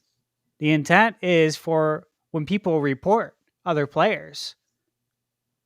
There's nothing out of the ordinary with this, in my opinion. Prime, what are your thoughts? Look, here's the deal. If you pay attention to what the fucking language says, it says consent. Okay? This is a big term because you need to look at how this functions.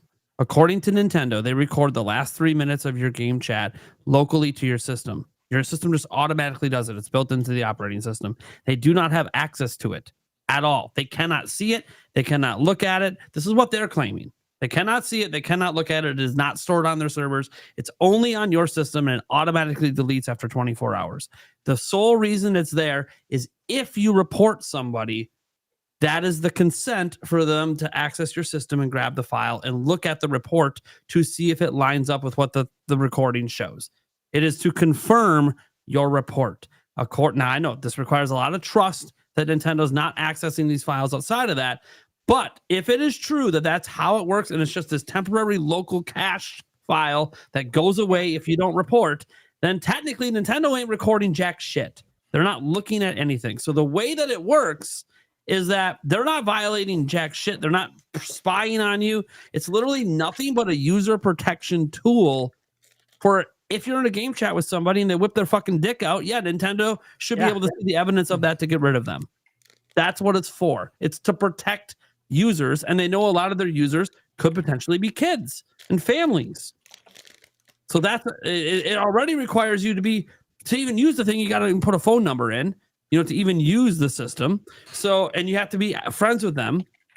So it's one of those things where all this is about is user protection. It's the exact same way it works on Xbox. It's the exact same way it works on Sony. They also record your chat sessions locally to your system and access them when you report people. They literally do the same thing. But now Nintendo's in trouble for it because now they have local voice chat. Yeah. Like, how else would this work, Nate, if we're online playing and someone says something that I deem way over not okay to say to me, and I report you to Sony? How do they even know? And then Sony says, Nate, did you say this to Thunderstash? and you say, I didn't say anything. They come back and say, well, he said he didn't say anything. Well, but he did. You got to go back and look. Well, we have no way to look. It's you against them. Yeah. Well, I guess we're not getting anywhere. The problem is, like just like the PlayStation, Sony, Discord as well, guys. They have a very similar policy with Discord voice chats. All of this stuff does require trusting corporations to not be accessing these files without giving the consent. That is a big thing, and I know some people will never trust corporations. That's fine. Get off the fucking internet. You literally then can't use the internet if that's the way you're going to behave. All of our it's funny. I watch people do this. Where like they have like a laptop, right? And like it doesn't have like a cover for the webcam, so they fucking cover it with a piece of tape or something. Meanwhile, they have their phone staring at them. What are we doing? The cameras are everywhere. What's the fucking... I love the thought of people complaining about this, but they also bought Alarmo. It's like listens to you sleep. I think I understand the laptop one, by the way. I think it had to do with the Edward Snowden stuff when he blew the lid off Yeah. Like the government was fucking using those webcams. They were also using your cell phone cameras, and no one's blocking those. So it's like, yeah. People freely share their life every day on something called social media. Yeah. Yeah, that's my thing with all this is you have to, if you're going to be serious up in arms about this, you actually have to go off the grid entirely because everything. I mean, it doesn't matter if you have iPhone, Google, if you have anything that, Android based operating system, the first thing you have to do in the phone setup is agree to the terms and conditions. And that is literally sharing everything with Google. Now, yes, there are some things you can opt out of, but most of these people complaining about this, they have Messenger from Facebook downloaded on their phone. Go look at go ahead, Prime. I want to know, you brought the opt-out thing. Mm-hmm. I wanted to note something. This is about on the very first one about the lawsuit thing. You can actually opt out of it by sending a letter to Nintendo. It's really fucking stupid and it's really buried in there. Physical letter, and you have to do it within 30 days of when the policy was enacted. It was enacted on the May 11th. So send your letter in. Better start drafting that up. Yeah. Someone's got a template out for it already where you just copy, paste, and they're saying you should probably do a what's that post where they received the letter? What's that called? Oh, certified mail. Certified mail, yeah. Certified mail. You certified mail, so you have the physical evidence that you actually sent the letter in case you ever want to sue them. But there is an opt-out. They're probably because they legally have to have an opt-out for that particular policy.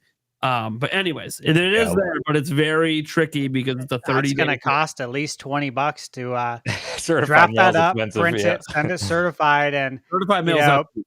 Let's see if any of the people complaining prices. Let's see if any of the people complaining about it and go through that know how to actually buy a stamp. We'll find out. Because, I would love to see the statistics on how many people actually do this. Yeah, I would like legit be so entertained to see the number. Cool. By the way, if you guys want to do it, I just wanted to bring it up. I'm cool if you guys want to do it. That's your right to opt out. That's cool. Hey, if that's the one thing stopping you from getting a Switch 2, you can opt out. Buck out the $20 bill. Take care of business.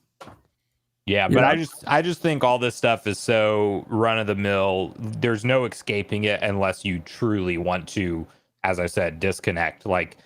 And that probably means not even having modern technology in your house at this point, Yeah. So if you're not taking it that seriously, if you're not ready to go off that side of, be on that side of the team on this thing, it's like, okay, well, it's just funny to see you complain about Nintendo doing this when every other camera and microphone in your house is doing the same thing. So if you ask Alexa what the weather is in the morning and you're complaining online about this, it's like, okay, great. So that's funny. Yeah, to me. I don't even know what's in the terms of service. It's probably recording fucking everything I do all the time. I don't know. If you actually, it's just funny because if you actually dive into terms and conditions and these user agreements on anything, you will anything at all, you will find out that anything that's connected online is being tracked and traced, period.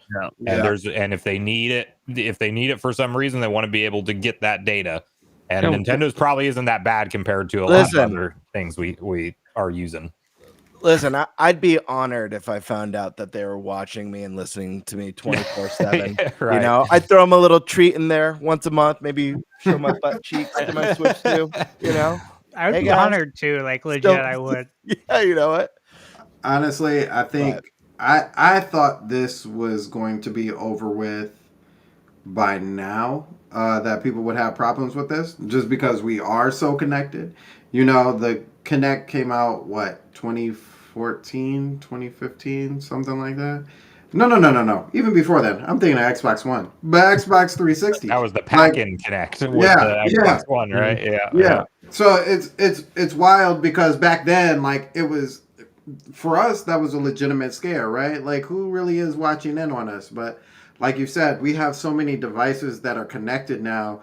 Alexa hears everything that you say. Siri, don't answer me. Hears everything that you're saying. And that's a good point. I want to know how many of these people have Alexa in their house. Yeah. Or one of those Google ones. Google Home. Or the Apple Home Pods and stuff. Because there's a reason, if you guys ever wonder, So randomly, your phone will tell you about a great deal on something that you talked about with a friend in front of one of these devices 3 days ago. All the They're time. listening. Oh yeah, Pandora does it to me all the time. Yes, I don't pay for my Pandora. Yes, it does bring up stuff, and I'm like, that was it listening? Yes. Yeah. Yes, it was. Kind of like YouTube. You can get rid of all the targeted ads. You just gotta give them money. Yeah. But once you pay them. So it's weird that we're in a situation now where we're so connected, and people are like, I'm scared that connection is being monitored by somebody. Like it's really weird to me that, and the funny thing is I feel like if it's not going to be soon, it's going to be relatively soon, where the competitors are going to have their own versions of this, and it is going to not be talked about because it's going to be okay. It's okay. You know why? Because instead of having to use a camera that we had to buy, now we can use our own cameras that we can hook up directly to the system. And why am I hooking my phone that has all my contacts and everyone I love and all that other stuff, my social media, to now a system because I want to use my camera? And it's okay because it's my camera, though. No. I'm actually afraid to read the Xbox one since you have to use your phone to set up an Xbox. You know? I'm actually scared to read what I'm giving them permission to do on my phone.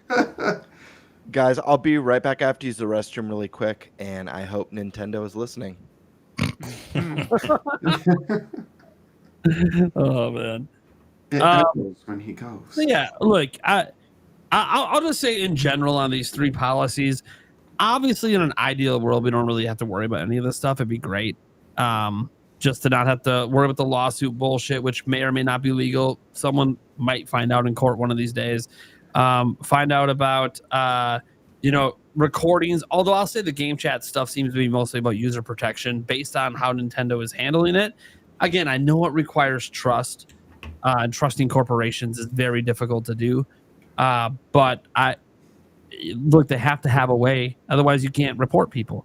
It's either they have this functionality or we just don't have voice chat and video chat. They have to have a way to protect people. So I can kind of understand that one. So I'm not so sure that one's even worth being mad about. I think the reason that people get mad about it is they didn't look deeper into it. They just read the policy and stopped, and didn't consider what consent means. No, consent doesn't mean you agree to use their service. Ergo, you gave us consent. That's not the way the policy reads. The consent is the report function. So, totally different thing there. And then the other one, look, I just think the Nintendo. I know it's a bog standard policy about bricking systems and stuff, and I don't like it. Just saying, hey, we can brick your system for modifying it. We can brick your system. You just argue, just ban the account, and I get that. The problem is they could just load up another account with the same system and reconnect, and that's why companies take those actions and brick systems. And it's not just Nintendo. Sony's done it. I know people try to pretend Sony doesn't. Guess what? Most people that homebrew on Sony also aren't fucking idiots and don't connect to PlayStation servers. You don't hear about it. Like, this policy has existed for 20 years with Nintendo. You don't hear about people getting their modified systems bricked by Nintendo. Why? Because they're not fucking idiots. You know what? People who do this aren't stupid. I would rather have my system bricked than Nintendo sue me for stealing games from them. Much cheaper. If anything, we're getting off. People are getting off light. All I have to do is buy a new system and set up a new account, and I can play again. Yeah, instead of going to court games on a modded Switch, and then you connect to their servers, and they just brick your system instead of suing you. Yeah, I'd be like, thank you. I appreciate it. I'll never do this again. Because piracy is illegal. I know people talk about the legal gray area. That's with emulation. Piracy itself is actually illegal. Yeah. Like, in the U.S. anyways. I can't speak to other countries. Cool. Well, I think we've covered this topic in full. Yeah. I do, Eric, to a certain extent. I haven't said anything on this last one here, but yep. I almost, to a certain extent, wish that Nintendo didn't say how much the recording was, because if you know, oh, hey, I got 3 minutes of, you know, if the child's not smart enough to just disconnect when they're hearing this shit and then report right away. Well, the child probably isn't doing the reporting. It's the parent. Well, yeah, but what I'm saying is if they do something, wait 3 minutes, that something's gone. I get that, Eric. I don't like that either. Now that it's out in the open and it's publicized, people can do whatever they want as long as it's not in the last 3 minutes. Yeah. Try to keep that kid on for 3 minutes so it doesn't get recorded. Exactly. Yeah. That's what I'm saying. Sucks. Yeah. So as a parent, I guess you got to tell your kids, like, hey, right? That's when the parent steps in and says, if someone does something, you get off immediately. So it's part of being a parent. I think that's also part of being a parent is like, I understand like knowing the limit publicly. I get it. But also like, I feel like they have to be transparent because it's a recording. Yeah. Like they have to tell you. Yeah. Because it is an actual recording and it could have video. Like they have to tell you. So I kind of feel like it's a rock and a hard place where like they legally have to tell you how much they're recording. But then also, yeah, people could take advantage of that. The biggest things on like, because it's adults aren't stupid. I don't know. Adults aren't stupid. If something inappropriate happens, we're disconnecting. My thought. Like Eric, you whip your dick out. I'm sorry, I'm ending it. Then I'm calling you on the phone, calling you a fucking. But my kids could have saw that. You fuck. You know, part of me is thinking that all they have to do is let you know that they are recording.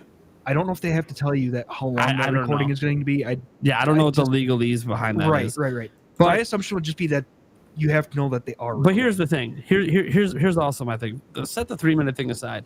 Kids ain't going to report shit anyways. Oh, right. Their kids could be like a parent can get mad. It's kind of like Roblox. There's a report function, but like basically it doesn't fucking work with voice chat. Like they just did. And again, there's probably because there's an arbitrary limit on which they're recording because they're not doing infinite recordings. The file size would be too fucking huge, especially when you have video involved. Way too fucking huge. Even at their 15 frames a second bullshit, the video files would still be way too large if it was infinite recording. So, they got to keep it within reason. And there's an automatic deletion every 24 hours, so it doesn't just eat up all your system space. But yeah, I think it's an interesting situation. My whole thing when it comes to anything to do with kids in situations is that a parent should always know what the fuck is going on. Your kid shouldn't be on voice chat if you're not home, and you should be listening in the next room. You should hear what's going on, even though you can't hear what the other person's saying. You can hear how your kid's reacting, and if your kid reacts in a way that it sounds like someone said something fucking inappropriate, you walk in and tell them get the fuck off. I've had to do it myself as a parent. Yeah. Parents, stop handing your kids electronics and walking away and not knowing what the fuck they're doing. When you find out where that person lives, and you get on a plane if you have to, and you take care of that shit. I will say he handles it himself. He doesn't go to the courtroom. No, dude. I will say this: if somebody whips their dick out to my kids on camera on Switch too, they will no longer have a penis. But they ain't going to the legal system. You fucking pedo my kid, you're fucking done. I don't trust the legal system to take care of it the way it should be taken care of. So just take matters into my own hands. That happened. That happened on PlayStation 5, didn't it? Like launch year, there was some couple that got down and dirty on like video chat and got in huge trouble. Yeah. So here's the thing. There are absolutely going to be OnlyFans models selling video chat sessions on Switch 2. Absolutely going to be selling video chat sessions. And you know what? As long as no one reports it, you're fine. So good luck. Because some kid's going to grab their parents' credit card and they're going to see some shit and they're going to be like, fuck. Why are you paying for porn? It's free. Didn't I raise you right? That's what the parent's gonna say. Absolutely. Yep. Why are you paying for this shit? Anyways, no, Eric, I do understand your concern with knowing the exact time because now that lets predators know, like, hey, if we could just kind of fucking edge it to that 3 minute mark, and the bad stuff's behind it, hey, we're gonna kind of get away with it, sort of thing. But it could be one of those. This is the one thing that's cool about it is they might not have to have the proof if you're a multiple offender reporter. Like if multiple people keep reporting you for the same thing and they don't have it on recording, a pattern gets established, and somebody might eventually obviously cut it where even if it's just 10 seconds, they caught 10 seconds, you know. So and it's very finicky because obviously you're relying on trying to convince a child to stay on for an extra 3 minutes. The child's not timing how long they're on the fucking conversation for, you know. And kids are just in general pretty dumb. I was a dumb kid. I'm raising kids. Kids are dumb. It's fine to be dumb. I like being dumb. I wish I was still that dumb. I'm dumb in a completely different way, and I wish I was as dumb as a kid. Innocent, dumb, and stupid. You don't know any better because life was so much simpler back then. It just was. Even in today's complex world, you know what? If I don't know any better, life just feels simple, man. You know? Cool. Let's go ahead and get into our next topic, which is Eric. Go ahead and take that one. Sure. I have an idea for the last one. Okay. All right. So I guess I'll take this topic. Oh, shit. I have an extra topic I made notes for. Yeah. Right. Oh, my God. I get to show things on screen? Yeah. What is this? Our first time where I show things on screen. Okay. Hold on here.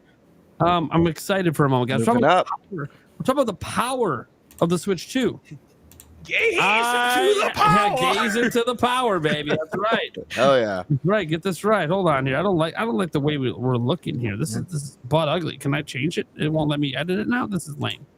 Why did it let me edit it before? Oh, there we go. I just had to click on Stash Man. I see how this is. So we got to adjust the sizing here, and then we get. Oh, look at that. Look at that. That's the way it should be. All right. So you see this giant Eurogamer thing. You're like, what the fuck are we staring at this thing when you're blocking the ads? Yeah, I know. That's what the space is. We're talking about the final specs. Okay. Whoops. We have a few things that go into this.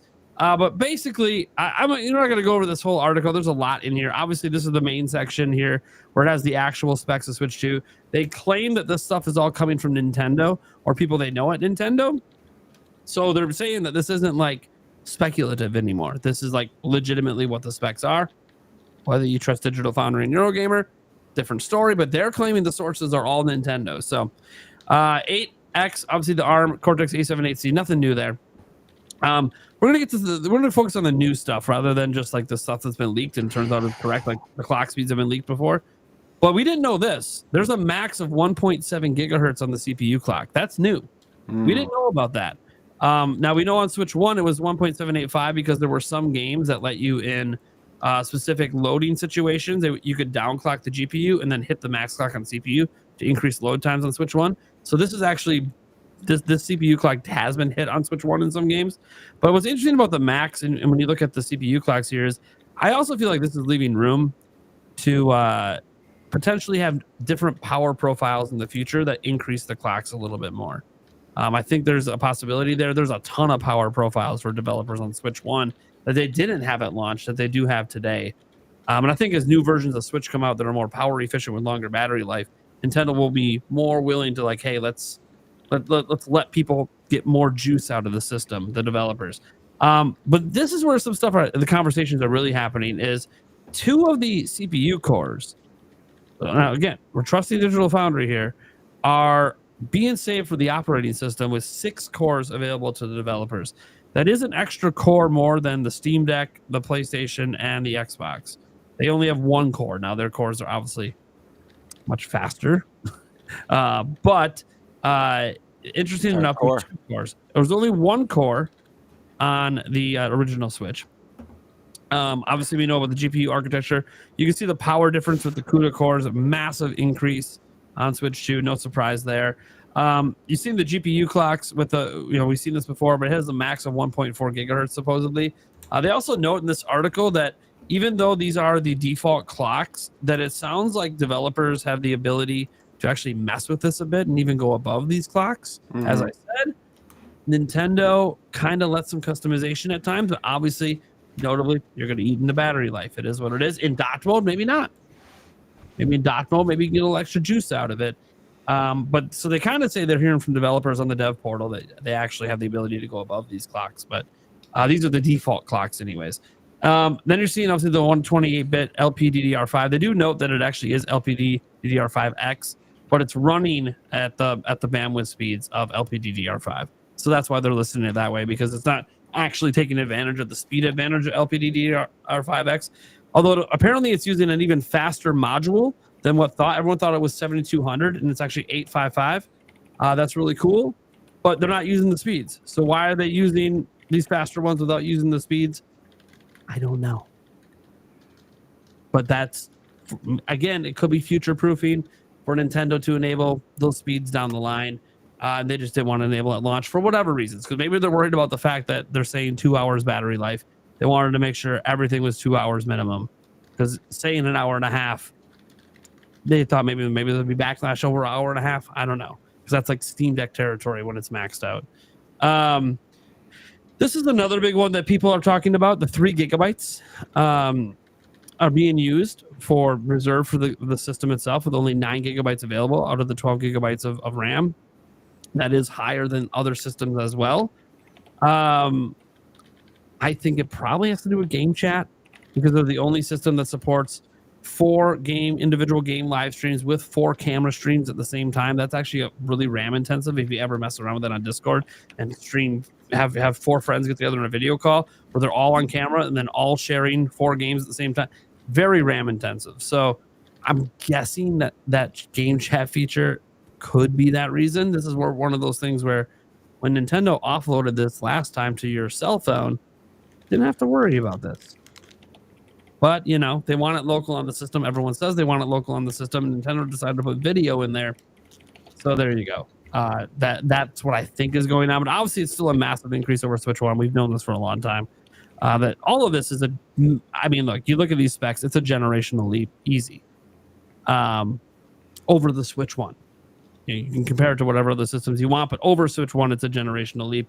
And to hammer that point home, yesterday, some footage was shown. And we're going to go ahead and look at this footage quick, because this is official footage. This isn't like fans trying to make comparisons and not knowing the settings and worrying about YouTube compression. No, this was done by the developers. The Hogwarts Legacy pre-order trailer. It's interesting they call it a pre-order trailer, because all it is just showing, yeah, our game is way the fuck better on Switch 2. So, just hit and play here. No audio. I mean, look at that. It's night and day. It's a third-party game taking advantage of the power of Switch 2. They were able to port over the Xbox Series S version of the game, which is way better than what they did on Switch 1. Clearly showing, like, I look at this and I go, that's a generational leap. This is what we're talking about when we say, hey, a generational leap in graphic performance. This looks like a generational leap in graphics performance. I want to point out, I love this part right here. Yeah. They literally showed how you had to have a load screen break up the bridge because it couldn't render it in. And so the footage desyncs because they're just like, yeah, the Switch 2, it's all connected world. And the Switch 1, we had to put a load screen there, Yeah, so that's what I love about this, is that this is official footage, obviously put out. So this is not a fan trying to recreate things. And I just like looking at it because it kind of shows, we get to get into the tech specs, and we definitely will talk about that here. But I think it's important to show like what the actual differences are, whether or not this is more powerful than a PS4 Pro or wherever it lands in comparison to other platforms. The bottom line is that was Switch 1 versus Switch 2, and it showed a massive generational leap in capabilities. And that's, I think, the important part here, because we're in this generation with PlayStation 5 where some people aren't really seeing that leap from PlayStation 4 Pro. They're not feeling it when they look at the games. It doesn't feel like a leap. This does feel like a leap. And this is what we talked about a long time ago, that Switch 2, no matter what the power was going to have this advantage of, okay, well, it's going to look like jumping from a PS3 to a PS4, which people remember being a pretty big fucking leap. And that's what we're seeing now. And so it just, for people who played Switch 1, it's going to feel like such a huge leap forward. So that being said, there's other facets and avenues we can go to. What are you guys feeling about the specs? How are you feeling about the one official comparison we have showing, hot damn, I mean, the Switch 1, God, it looked like I'm playing on fucking PS2 or some shit with that game. It did not look very good on impressive it ran there. Maybe an impossible port. I don't know. Let's throw it over to Sandstorm. How we feeling? Man, so I'm gonna go backwards. I'm gonna talk about Hogwarts first and then talk about this. It's funny because even now when I look at it, now we're all past the age where we all had a PlayStation 1 in mind, but I look at this, and to me, it looks like the PlayStation 1 version of like Harry Potter versus like the I wouldn't even say PS2, but like the PS3 version, if there was, of like Harry Potter, and you're like, whoa, like there's a whole lot missing in this. Like where is that in this one, and that one in this one? So I think it's really cool that we, like you said, we've gotten a full generational leap. You know, not even looking at the numbers, just game for games. And I really, honestly, at the end of the day, I think over any stats and any numbers, over any of that stuff, it's about the games. Like, if you can see the difference in the games or how they're played or how you interact with them, that's the true detector of like how far has this system gone before the previous one. So with that being said, yeah, like the fact that there is no loading screen when you go into Hogsmeade, I think there's another loading screen in that game. Is it? Every time you go into like a room in Hogwarts, there's like a load. Yeah, that's wild. So you're not getting any of that. Like you're getting the version that basically everybody else got. And I think that's huge for those of us who already played the game and didn't have to worry about that and now want to play on the go, and for those who like that was their experience to do play it on the Switch over anything else. Now you kind of get to see it in its true open worldness. With that being said, the specs, I think the specs are good. I think the spec. Let me bring it back. I think the specs are great for what they need to be as a hybrid system. I tweeted this out earlier today, and it still holds to me, is that like it's crazy how if you go back to the Switch time, how far quote unquote like graphics and all that other stuff looked for the system outside of Nintendo doing the work, but for like third parties and stuff like that, and like how fast they've caught up to not just them, but like, even the PC market, the PC handhelds, how fast they've caught up to like the PS5s and your Xbox Series S's and your Series X's with a fraction of the amount of wattage that they need in order to make these games run like that. I think that's bananas. Like that is crazy in itself. And so to see a system like this, a lot of us didn't know, 1080p was like on the shelf of whether that was going to even happen as far as like handheld. I think a lot of people were fine if it was like 720. That's okay. It's in your hands. We're not really going to see that. We got 1080. Great. When we heard about 120 frames, it was like, whoa, okay, now we're talking about something completely different at this point. A lot of people were like, 4K probably ain't gonna happen. 1440p, let's keep our mind on that number. That's the one that we want to be. 4K 60. Whoa, wait a minute. Okay, now we're talking about something different here. So, as far as I know a lot of people are like bringing up the whole RAM thing as a big deal. With 9 available to games, that's still more, if I'm not mistaken, than a Xbox Series S. Yeah, they have 8. Yeah. So you're in a good spot. You're in a good spot. I also firmly believe that whatever is coming up next for the next systems, I don't think they're going to be like this huge number. We're not doubling. It's not going to be 24 gigs of RAM. I hope it's not. I feel like that's dumb at this point.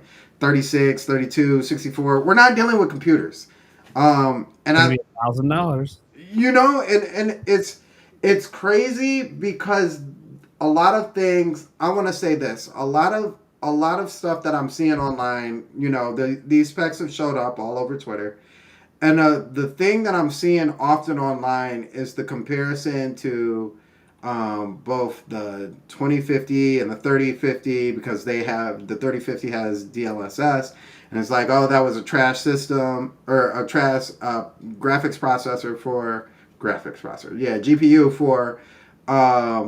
for even laptops. Like it was crash. It was trash. It was the worst thing ever. But the thing to keep in mind is that one, consoles don't run the same as laptops by any means. They don't have to keep up the workload of having an operating system that bulky and that heavy always running in the background. That's not a thing for them. Two, this is a hybrid on top of that. So a lot of those GPUs don't run at a fraction of the wattage in the first place. You're not going to get any of those games to run like that. And when you do, like when you see like Digital Foundry or anybody else trying to come up with these numbers and try to give the same amount of wattage, it runs terrible. But it runs terrible because they're not using a system that is dedicated solely for that. Like, that's not it. That's not the thing. They say this is the closest that we can get to it with what we got, but the closest that you get is still like the gap, right? And those chips were never built for that power efficiency either. So they're not even running efficient when you lower it to that. Right. So now it's like if you're trying to guesstimate before the system comes out, you can't do it. You can't do it. You can only take what Nintendo shows you, what all these other developers are showing you. That's what you have to take. You can't use anybody else's logic or comparisons or anything like that of how great or how not great the system is going to be until the system actually comes out. That's the only way you're going to do it. So I say, as far as everything that they need in this system, they got it. Like DLSS, you needed that. I firmly believe you needed some sort of AI post-processing for the system for the future, because that's where the whole market is going. I won't even say the part of the console market, the whole market. The PCs have already been into it for years and years now. Sony is trying to come up with their own version of it. Like, it's just a thing that needed to happen. So now that it's actually baked into the system, and we're seeing it used well, because people didn't even know that it was using DLSS when it was using DLSS. So I say all that to say we're good. This is what we wanted. This is what we wanted, boys and girls. Don't pretend like we didn't. This is exactly what we wanted. All right. Sounds good. Before we get to the next person, I just want to toss this in. You guys know Gearbox, right? Borderlands 4. Mm-hmm. Yeah. Absolutely. Big game. It's coming to Switch 2. Fortunately, not day and date with everyone else. Still this year. Still don't know when. They did a creator's voice thing, which I thought was really interesting because it's for a game that we don't have a release date for. It's the first one they've done it for a game without a release date. Okay. And in there, Gearbox's Randy Pitchford was glowing about Switch 2 and said some interesting stuff. He said, Nintendo Switch 2 has been a joy to work with. It's very powerful. This is his words. It's an incredible machine in a very tight form factor. And we love being on the bleeding edge with our graphics and the experience that we're creating. And the Nintendo Switch 2 makes all that possible. We don't feel like we're fighting the system. We feel like the system's enabling us and empowering us to make the best version of Borderlands 4 that we can. As a game developer, it's awesome. And so just kind of throwing in, like, as much as people want to slam on the specs and stuff, look, we saw the Hogwarts Legacy with our own eyes. Massive improvement. We've seen Street Fighter 6 fool people into thinking it's a native when it's not, because it just looks that damn good. We've seen, Final Fantasy 7 integrate the PlayStation 5 version. Doesn't exist on PS4, coming over, and then them basically guaranteeing that the rest of the games are coming as well, including Rebirth, which, by the way, Rebirth only ever existed on PS5. Not a version of it. It's only ever been there. So the system clearly is plenty capable. And that's what we're hearing from these developers. They seem excited to put their games there. They don't feel like they're fighting the system. And I know some people might point out, like, Cyberpunk obviously maybe doesn't run quite as well as other platforms. But again, they look, we saw how they launched it on PS4. They took that thing away. let me mention this just in case people don't know, but this came up a lot in my comments on my Cyberpunk video from the Switch 2 experience, and I've had to point this out to a lot of people. They're like, yeah, but it runs at 60 FPS on Series S. So let me just remind everyone here that it took a little over 2 years to optimize the Series S to run at 60 frames. It was a patch that came 2 years after release. So if we're already here right now, the game hasn't even come out yet. Yeah. I feel pretty good about how the optimization looks going forward for this game. Yeah, and they said it went gold and that there's a performance patch at launch. Okay, here's the thing, guys. A year from now, 2 years from now, the game's going to run even better. Like that's the thing is like, yeah, it's 30, 40 at launch for quality and performance mode. It could hit 60 maybe a year from now. You know, we'll see. It depends on how much work they plan to put into it, or if they're just shifting everything over to Witcher 4 and whatever's going on with that, which could be what they're focusing on and trying to get that to run really, really well on Switch 2 at launch. Because again, we have Witcher 3. I think there's no reason not to expect Witcher 4 to come over. Just like I think we should expect the next Elder Scrolls to come over as well, because we had Skyrim. There's no reason. I do believe the Oblivion remake or remaster is going to be coming over as well. We'll see if it gets announced this summer. But yeah, it's one of those things that the developers are saying good things. The games are looking really well, really good. I just feel like this system is good enough, and a lot of people talk about the PlayStation 6, like, oh, it's going to be coming out in 2 or 3 years. Yeah, maybe. So when are they going to stop making cross-gen games? Another 5 years later? Okay, well, at that point, the Switch 2 has been out for 8 years. So, Here we go again. We're already talking about Switch 3, right? So, like, it's one of those things like, okay, so by the time they stop doing cross-gen, we're at the end of the generation anyways. So what are we doing? Like, what? Like, this is the thing. Like, it is what it is. I'm not really that concerned about future third-party games. But I want to get some thoughts on this. I watch your videos all the time, but, like, you know, you never get a chance to deep dive into it because there's so much news going on. So what are you thinking about the power here? No, I'm it's funny because what you just said was one of like the key points that I was going to bring up in my head, which is that I feel like this is exactly as powerful as it needs to be to have Nintendo run all of the current generation AAA games that will be released on PlayStation 5, Xbox Series X and S. And it's not going to be a problem for them to have any of those. And with Nintendo Switch 2, you get to take it on the go with you. And by the only reason to have a concern about these specs is if you are concerned about the new consoles coming out and immediately outclassing. Now we're back in a Switch situation where maybe it's a cloud port, maybe it doesn't come over at all. Listen, maybe 2027, but between 2027 and 2028, the new consoles start to come out. And the cross-gen period will be so long for those consoles that before there is really a meaningful difference in the new, exclusive games, we're going to be 5 years in plus to the console generation. I really do think that that's in Nintendo's favor. I also think that the operating system thing, to dive into that a little bit, that's more RAM than I would have anticipated, to be fair. I really was hoping the developers would have at least access to 10. But, at the same time, and Digital Foundry brought this up, and who knows how many developers are really voicing concerns around it, but it is a valid talking point. They have a simulation thing for game chat where you can simulate basically 4, cameras go in and the full max load, so you can see how that impacts games. And according to Digital Foundry, that's like an area of concern for developers.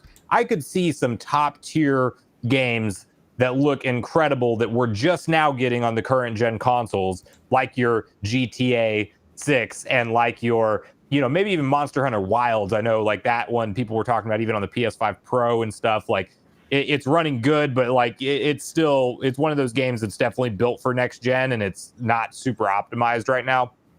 I could see that potentially having, you have to make some sacrifices on the Switch 2 version with the game chat being as, heavy as it is. But overall, I'm feeling really good. After seeing these specs, I feel more excited to get the Switch 2 in my hands. And I didn't, Sandstorm, you brought it up, but man, I did not think Nintendo was going 120 FPS on the screen on this thing. I mean, whenever we talked about, that there was a leak that came out that suggested that. And I said, listen, guys, I want this to be a real leak. It sounds too good to be true. 1080p, 120 FPS in handheld mode from Nintendo when nobody's really talking, like console market's not talking 120 FPS at all, pretty much. I was like, that just doesn't sound right. And that's what we got. So, you know, to hear the developer comments too from Gearbox, like that's another reassuring thing. This is a modern day brand new game that's coming out for only the current gen systems. The developers are like, I'm not held back by the Switch 2. I'm empowered by it.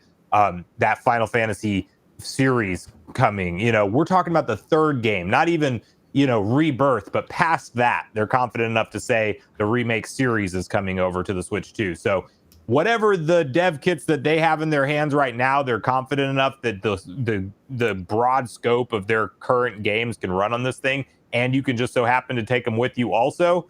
Like, come on, you know, and nobody else. And I know there's some rumors that Sony and Microsoft both, well, Microsoft has a leaked like handheld that they're partnered with somebody on right now, but like Nintendo's still the only company offering native take it with you gameplay experience outside of the Steam Deck, which is in a totally separate, you know, handheld PC class. So to have it from a console manufacturer, we get to take all of these modern day AAA games on the go with us anywhere. And the fact that they're getting them to run as efficiently and effectively as they are, and utilizing the tools like DLSS that we knew were going to be huge, but I honestly think it's bigger than what we thought it was, because these comparison videos and stuff and people trying to say it's you know, they think it's running at a higher resolution than it actually is because of DLSS, but they can't spot that DLSS was being utilized for it. Like Digital Foundry multiple times saying the DLSS wasn't in a game, and then it turns out, no, it was there the entire time. Like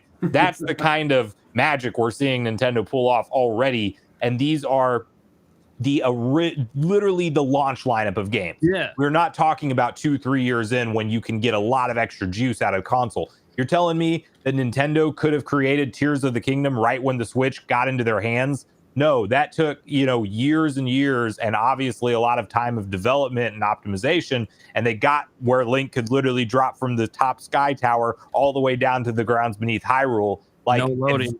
Yeah, like advancements get made in the development cycle, and tools come out to help you, you know, enhance things further. So yeah, I just think if this is how we're starting out the Switch 2 generation, I'm not one of those people who's worried about this being dated hardware out of the gate. Like this is looking really good so far, in my opinion. Not to mention the last thing real quick. I think people are also underselling the fact that this does legitimately have some Lovelace level features from the 40 series GPU cards and the way it's laid out architecture wise.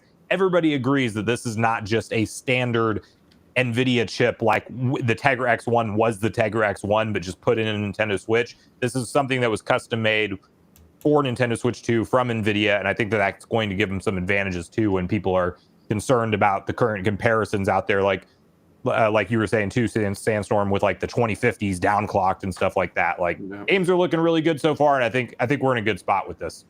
Yeah, and Digital Foundry did note that, hey, like they keep talking to themselves about PS4 comparisons, and then it's like, hey, this is like early days.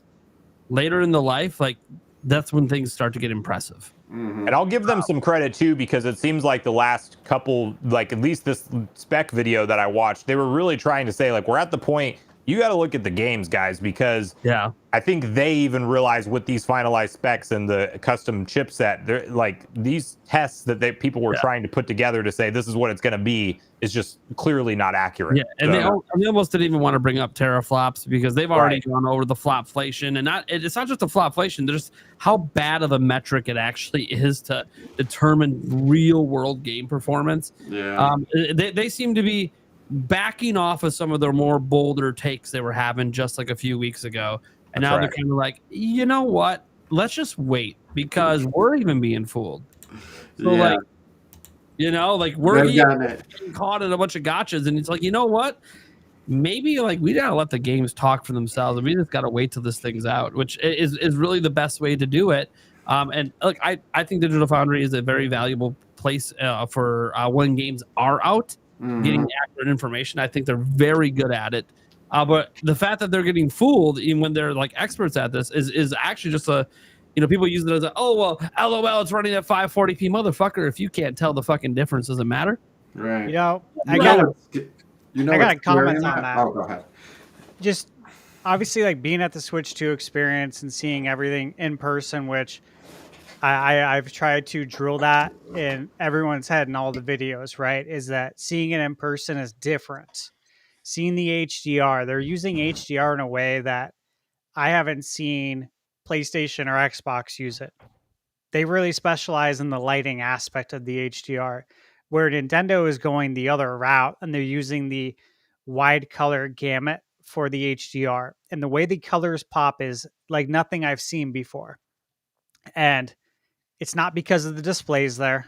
It's not like they have some super advanced TVs. In fact, I presume it's going to look even better here at home. So I'm very excited. But I got to say that like Digital Foundry caused so much bullshit in like all of my comments on my videos because everyone's like, well, Digital Foundry said this. And, you were saying it looks really good. And I'm like, yeah, Digital Foundry is not gospel. Last time I checked, neither is IGN. Okay. Yep. Wait till you see it for yourself in person and then make the judgment. But you can't make a judgment call based on YouTube compression. Like, get the fuck out of here, bro. Yeah. Like, use your brain, please. And so it's just the people that want to like console war, right, in the comments, which is fine. But it's just like, come on, dude. The point is that these games in person, they look amazing. I get a lot of questions like, well, what resolution is it running at? And I reply to a lot of them, does it matter if the game looks great? Right? And it doesn't. And so great that Digital Foundry finally came to that conclusion. I think in the last, day or two, they finally said what really matters is how the games look, which is, I think, what I've been saying my whole life. So really happy they finally came to that conclusion in 2025. Just want to throw that out there. The other thing that's kind of scary to think about with that is that, like, they were fooled by third-party games. Like, and we've always known third-party games to not be, depending on who the developer is, not look as nice as the first-party games. Yeah. And so you're being fooled by a third-party game with DLSS. Imagine what it's going to be like down the road for the rest of these developers that may be better in the graphical area, or even Nintendo themselves is like, okay, we really got this down now. Well, yeah, it's the Nintendo, it's the Retro, it's Monolith Soft. It's guys like that we talked about last year, right? The ones that are going to pull off the technical wizardry that they've been known for their entire company history, right? Retro has always put out beautiful games, right? So to think about what the games will look like we talked about Luigi's Mansion 4, right? It was a technical showpiece on the GameCube. And then again, it happened here on the Switch. Became one of the most beautiful games on Switch. Fully expect the same thing here. But the jump's going to be massive because this is such a huge jump. That's, again, another thing that we've all talked about. All of us. Sombra, I know you've talked about on your channel too, is about the big jump that we're going to get from Switch to Switch 2. Like that in and of itself is like the biggest jump we've seen with any Nintendo console, sans going from Super Nintendo to 64. Because that was, of course, revolutionary. But if you're talking 2D to 2D, 3D to 3D, this is a bigger jump for sure. So the games are going to be massive. Like, I see the specs and I'm like, yeah, I'm fully affluent. I know what all this means, but I also don't care because I know what I saw, and this is just the beginning. These are the launch games. We all know how this works. The games look better as each year goes on. Again, there's so much like common sense that's being thrown out the window with Switch 2. It has me concerned for society, like as a whole. That's the better point, is what's going on with the internet right now. That's a whole new conversation. By the way, if people are wondering where I walked away to, I have cookie dough bites and brownie bites somewhere as stashes over there eating his fucking M&Ms. I bought them like 2 or 3 weeks ago at the candy shop, and I only let myself have a little bit here and there, but I haven't had any of them. So I'm like, I can't find them. I had a bag with everything in. It was in my office. It's gone. It's gone. I text my fiance, I'm eating them right now. I'm like, fucking. That sucks.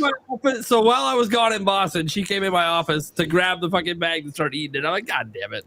I mean, you know, I haven't had any of them, right? Like, don't eat all of them. Leave me at least one. Give me a taste. Yeah. Anyway, it's fine. I'm on a diet, so I literally stay away from the sweet stuff. I was about to have the sucker, and I'm like, no, I'm not going to do the sucker, but I will do a couple of cookie dough bites. Now, fuck. Anyways, all right, Eric, what are you thinking about the specs and all this mumbo jumbo the devs are saying and showing? Yeah, no, I'm excited about the power and the possibilities that it unlocks and stuff like that. The only thing I worry about is how fast is this battery going to drain? that's I play my Switch mostly handheld. Is it time to get a grip this gen and then get the Genki expansion battery? I'm definitely thinking of it, but Eric, yeah, this will charge your Switch 2 10 times. Yeah, on one charge. The Genki one? Mm-hmm. No, this is the one I reviewed. INIU one. Yeah. No, it was like $60, and you know what I'm saying? Like, just I was talking about this with Michaela. I said a lot of people were concerned about the battery, and I'm like, do you really think you're going to be away from like electricity for that long if you have something, you know, like this? Yeah. No. In what scenario? If you go camping, maybe, right? But if you're camping, are you really going to be playing video games the whole time? Or are we going to go touch some grass? Right. No, it's not that I, obviously can play. I'm not saying you. I'm just saying in general, Eric. Yeah. No, I know, but it's still a concern. You know, it's how fast is this battery going to go bye-bye? You know, we don't know yet. But that's kind of my only concern. But you know, it's everything that's being reported. It seems like she's powerful and can handle a lot of things that we didn't think would be possible in a portable system. So it's exciting.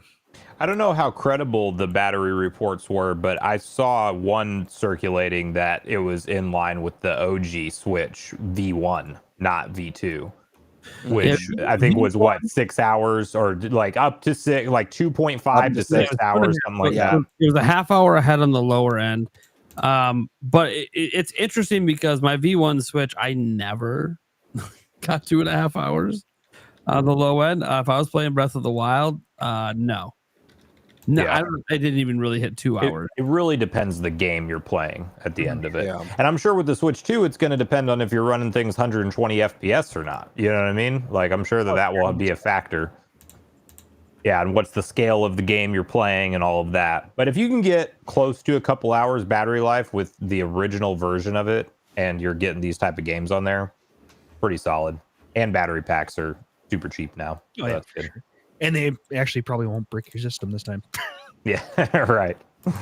Yeah, I really like the battery pack route, honestly, because it's like you can use that for anything. Your phone, your laptop. It's super useful for a variety of things.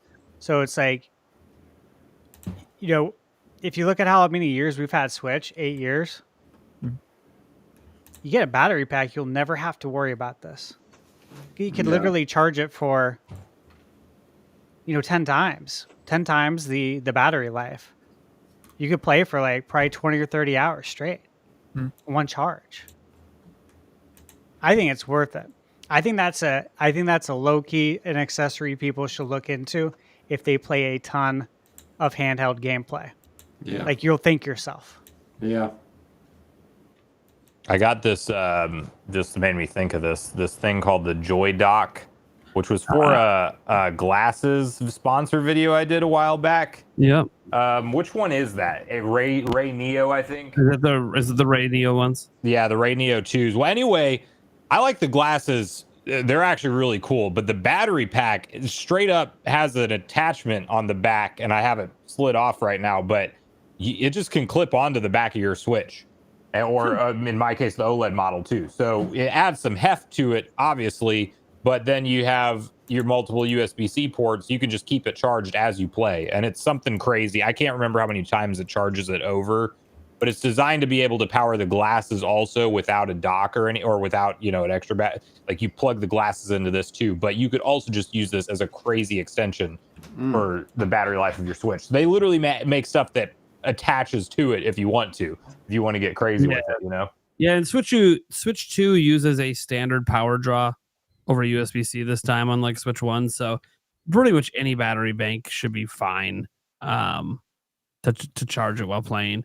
Obviously, battery life is always going to be a concern for people that want things to be ultra portable all the time.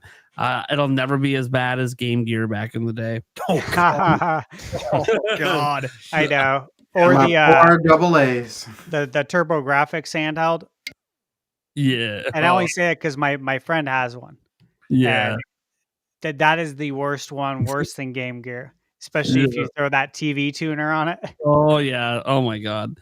Yeah, it's one of those things where battery life is always a concern. I think in general most people will be above the 2 hours. But yeah, if you're playing Cyberpunk, you probably 2 hours or a little under. It is what it is, unless you have a battery bank.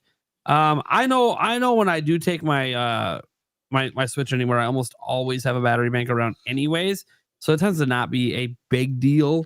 But for kids and everything that aren't probably carrying that kind of stuff around with them, yeah, I get it. A couple hours can be a bit of a bummer.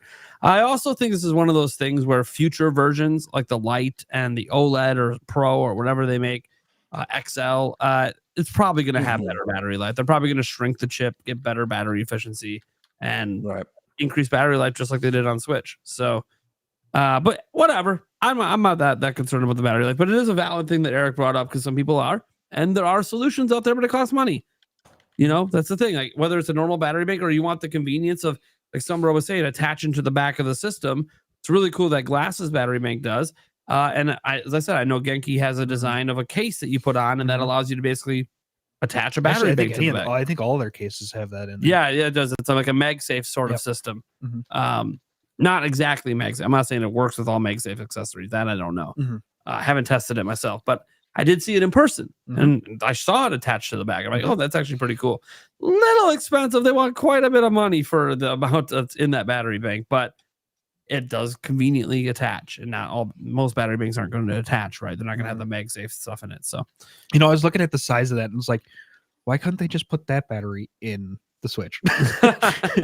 Well, if you want to say fuck you in your battery life, you can take it apart and put it in a higher capacity battery. I mean, there is that. They probably won't be available day one. Yeah.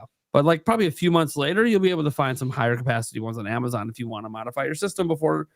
Maybe wait till the warranty's done before you do that. But I've done some Switch repairs before where people say, replace the battery. I'm like, what do you want me to give you? Like the same battery? Like, you want me to use a third party one? I can give you more capacity. I can give you 3,000 extra milliamp hours on this sumbitch. Oh, that'll fit in there? Oh, yeah, it fits in there.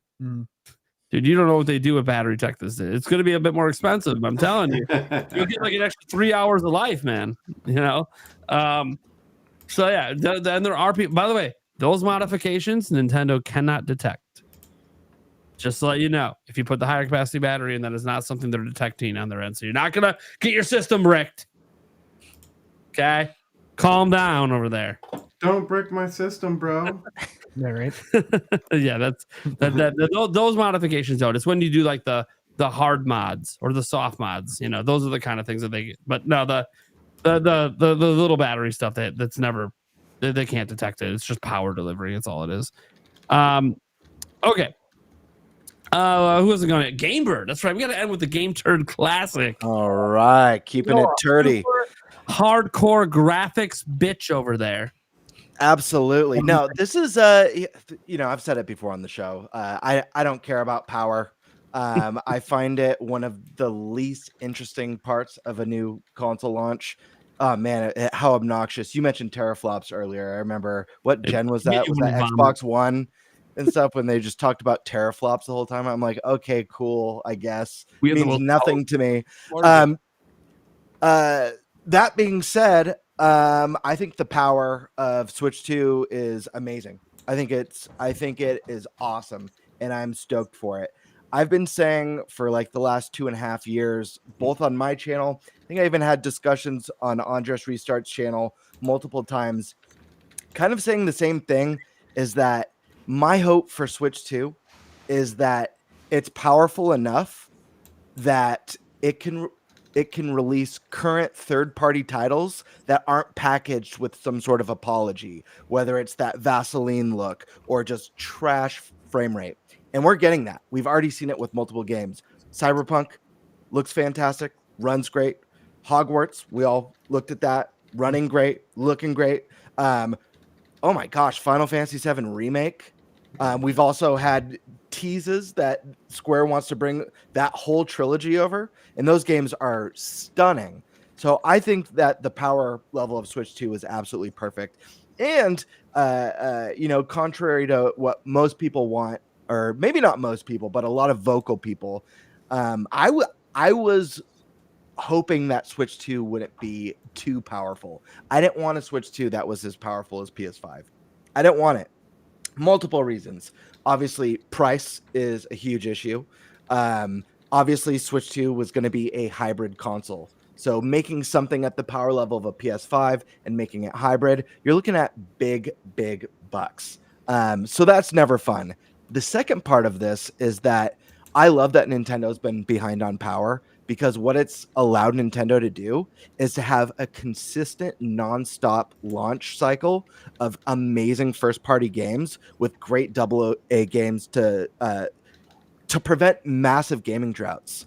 This isn't console wars. This isn't fanboyism. I'm a huge PlayStation fan. This was literally like, I was so scared that I was going to snag one of these controllers. I'm a big PlayStation fan. I got to say, I'm royally disappointed with the PS5. Amazing exclusives are so few and far between. And the thought of having a Nintendo console right now that's chasing that power dream and getting those big droughts, that sucks to me. And we're getting diminishing returns.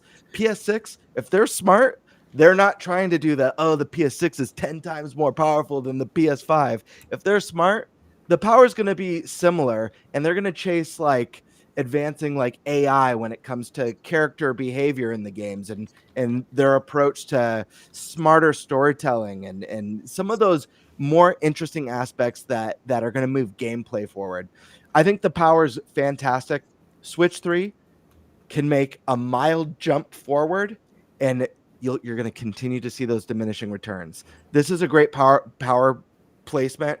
I'm not worried about third party as we enter the PlayStation 6. I don't need to dive into that issue. I think you guys explained it perfectly. By the time those consoles come out and the cross-gen stuff starts to wane, I mean, we're going to be deep into it. There's going to be a huge install base.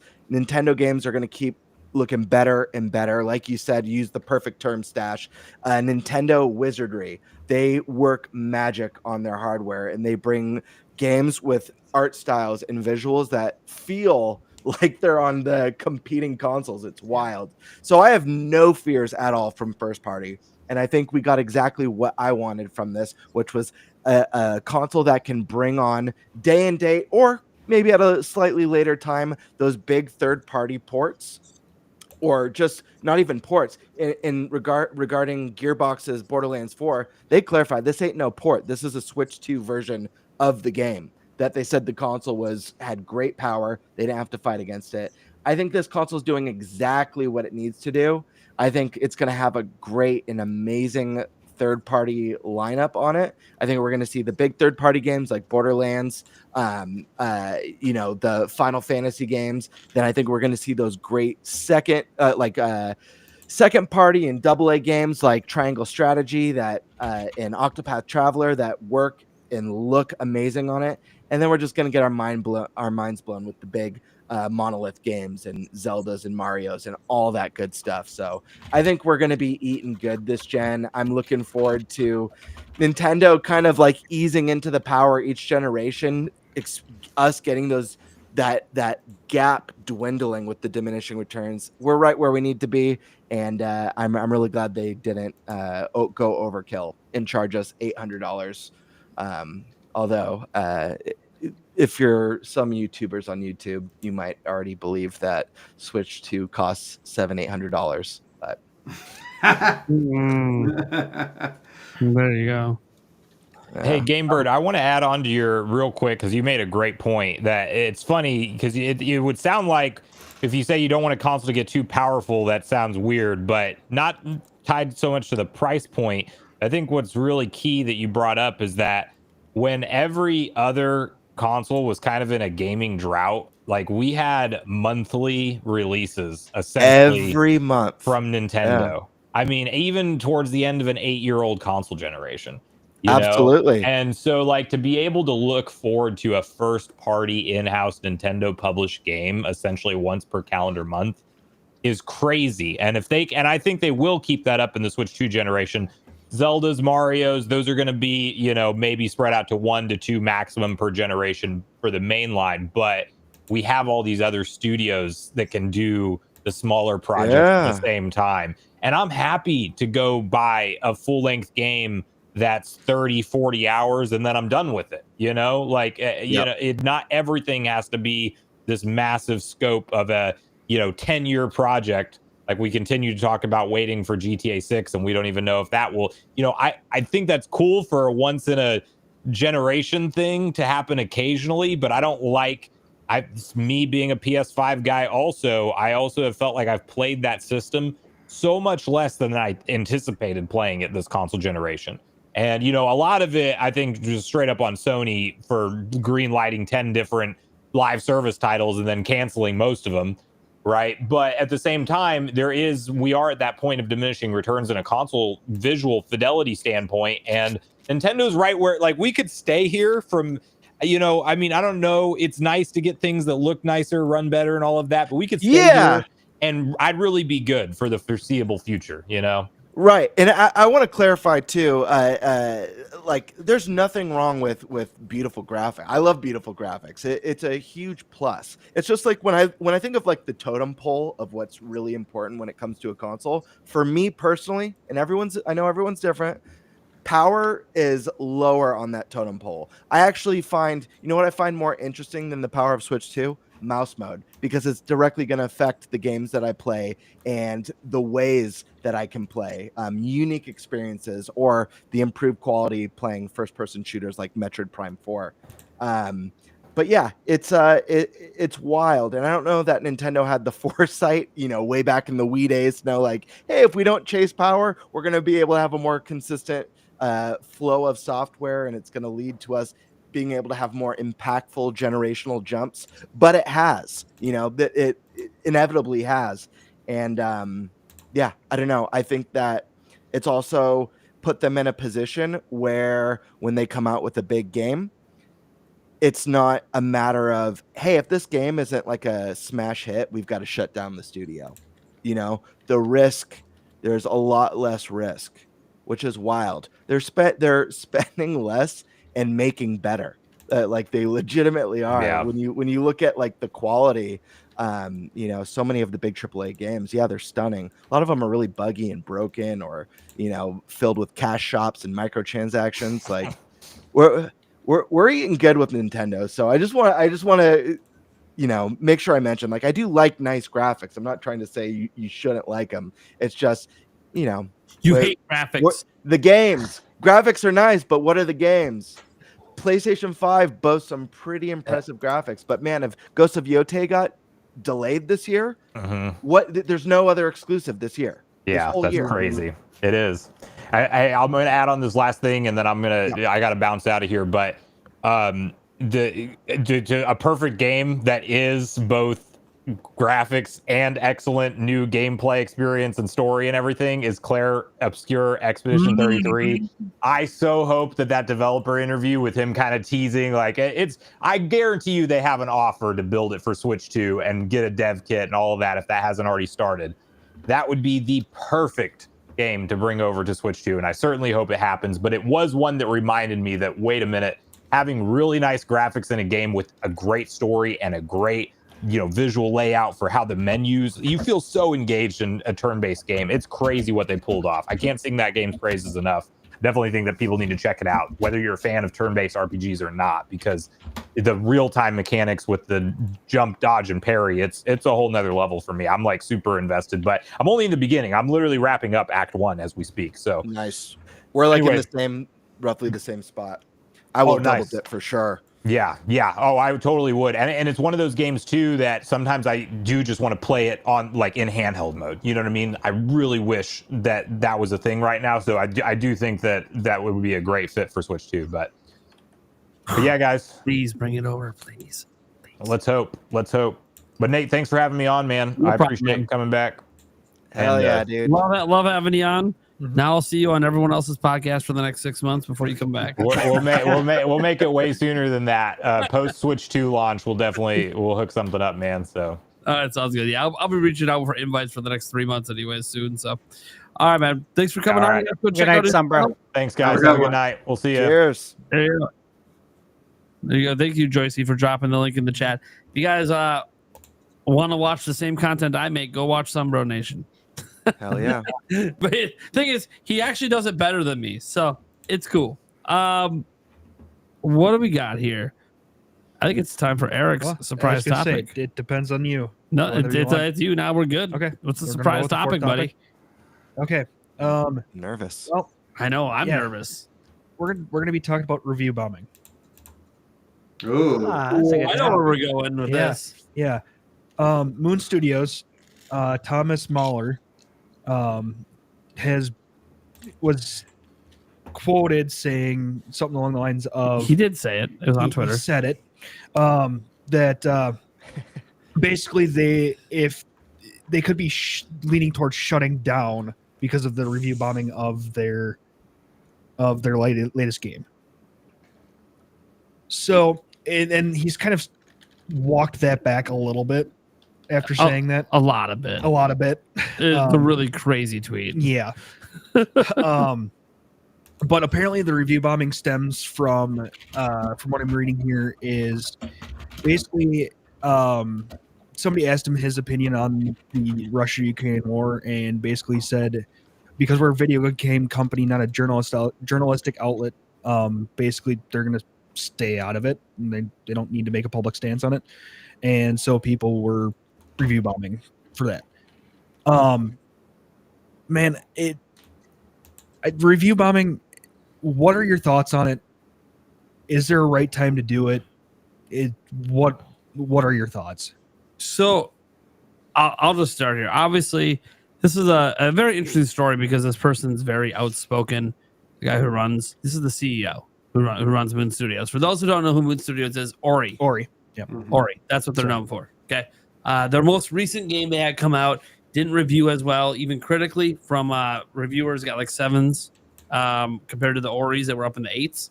So it's maybe like the worst project they've put out, but reviewers are not saying that it's a bad game.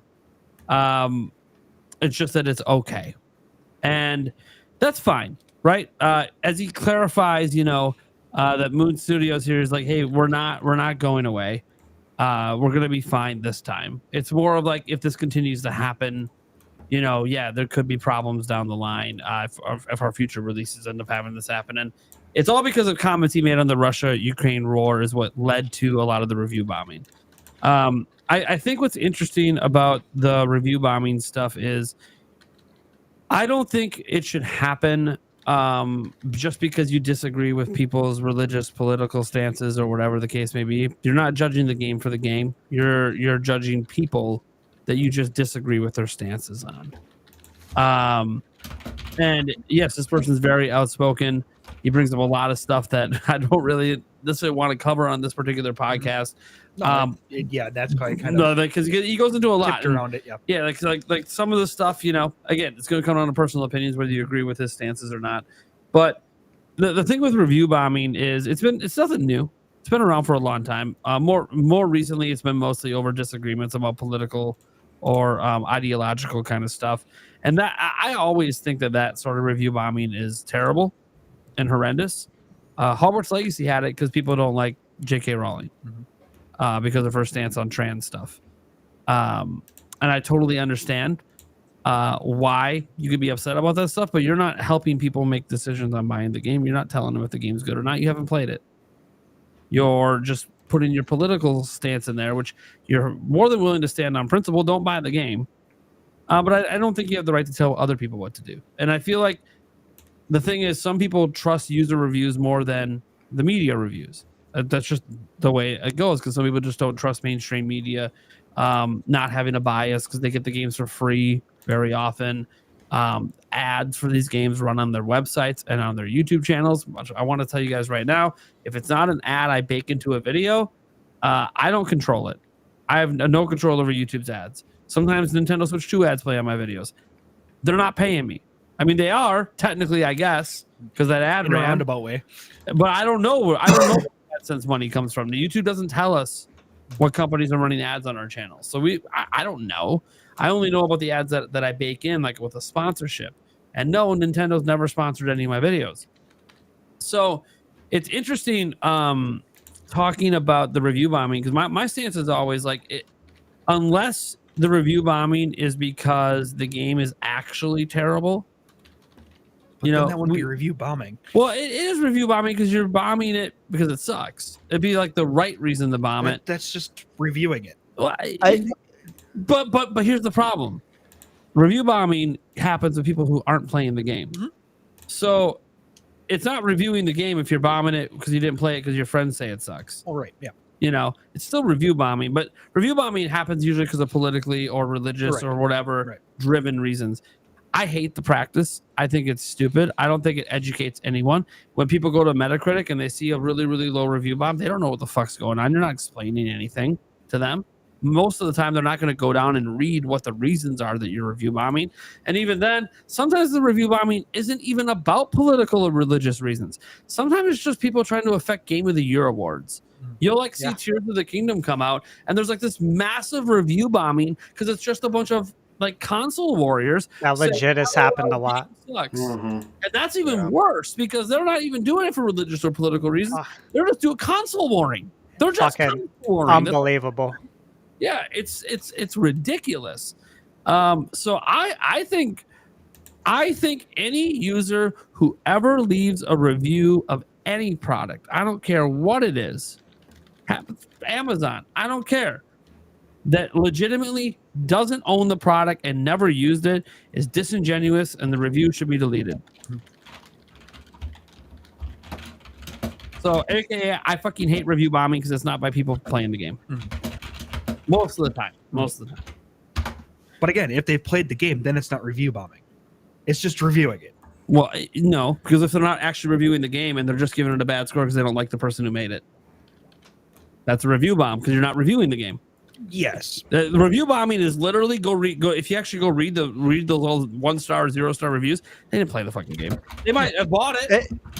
Anyone who puts a 0-star review for a game did not play the game, in my opinion, because a 0, in my opinion, is the implication that the game doesn't run.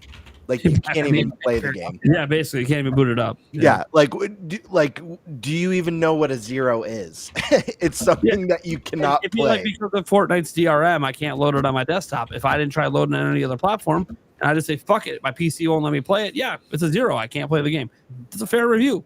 The fair review is, hey, I don't know if the game's good or not because it won't let me play it. That is a fair 0.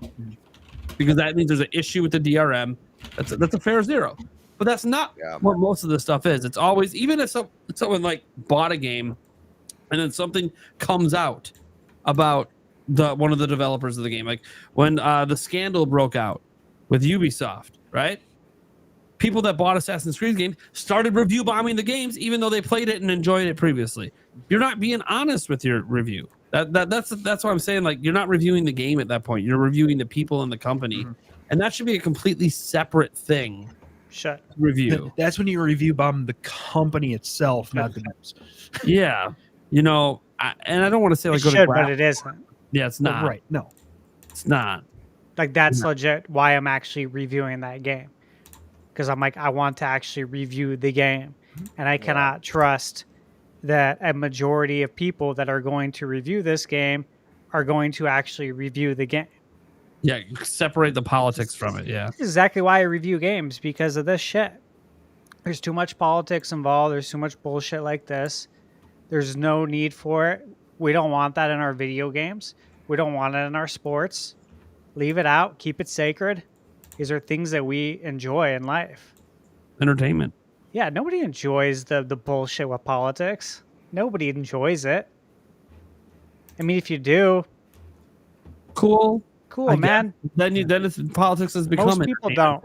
Let's Yeah. just say most people don't. Okay, so when you play video games, you don't want to deal with that shit. Nobody does. Got to leave that out. Review bombing is horrible practice. You know, that's like the drop the price bullshit. It's similar. Yeah, and well, just go get a second job instead of putting drop the price all day online. Yeah, and we'll we'll use those hours to make money. Yeah, and we'll drop the price isn't really going to probably hurt Nintendo in the end. Obviously, they literally feel like they underestimated sales at this point based on the last investors meeting, which we didn't really talk about. 15 million they're projecting, and they might feel like they might feel like they're being a little conservative there because they had to tell their investors, "Oh, we can make more." Yeah, like if this thing sells better than that, we were ready. We're ready to deliver more than 15 million if the audience is demanding more than 15 million. So. We'll see what happens with that. Nintendo already putting out public apologies that they can't meet demand, so pretty crazy right now. But drop the price probably wasn't doing much. I will say, I think like the big thing with this guy's tirade, and set aside the reason that the review bombing is happening, they are an indie studio, and their products in particular getting review bombed can affect sales in a significant way. And while they have enough money to get by this time, if the next game gets review bombed and sells bad, maybe they don't have enough money then, and now you're costing people their jobs. Or if they're a smaller studio. Yeah, I think that's the big thing. I'm not familiar with this particular story about Moon Studios, and I don't pay much attention to the review bombing stuff because I just don't understand it. I don't understand the mentality to do purpose, the mentality of it. The only review bombing that I really saw much of or was curious about was when it was Tears of the Kingdom, and seeing all those 1s, 2s, and 0s saying that it's just DLC, and even based on that logic, let's just say to be clear, Tears of the Kingdom is not DLC.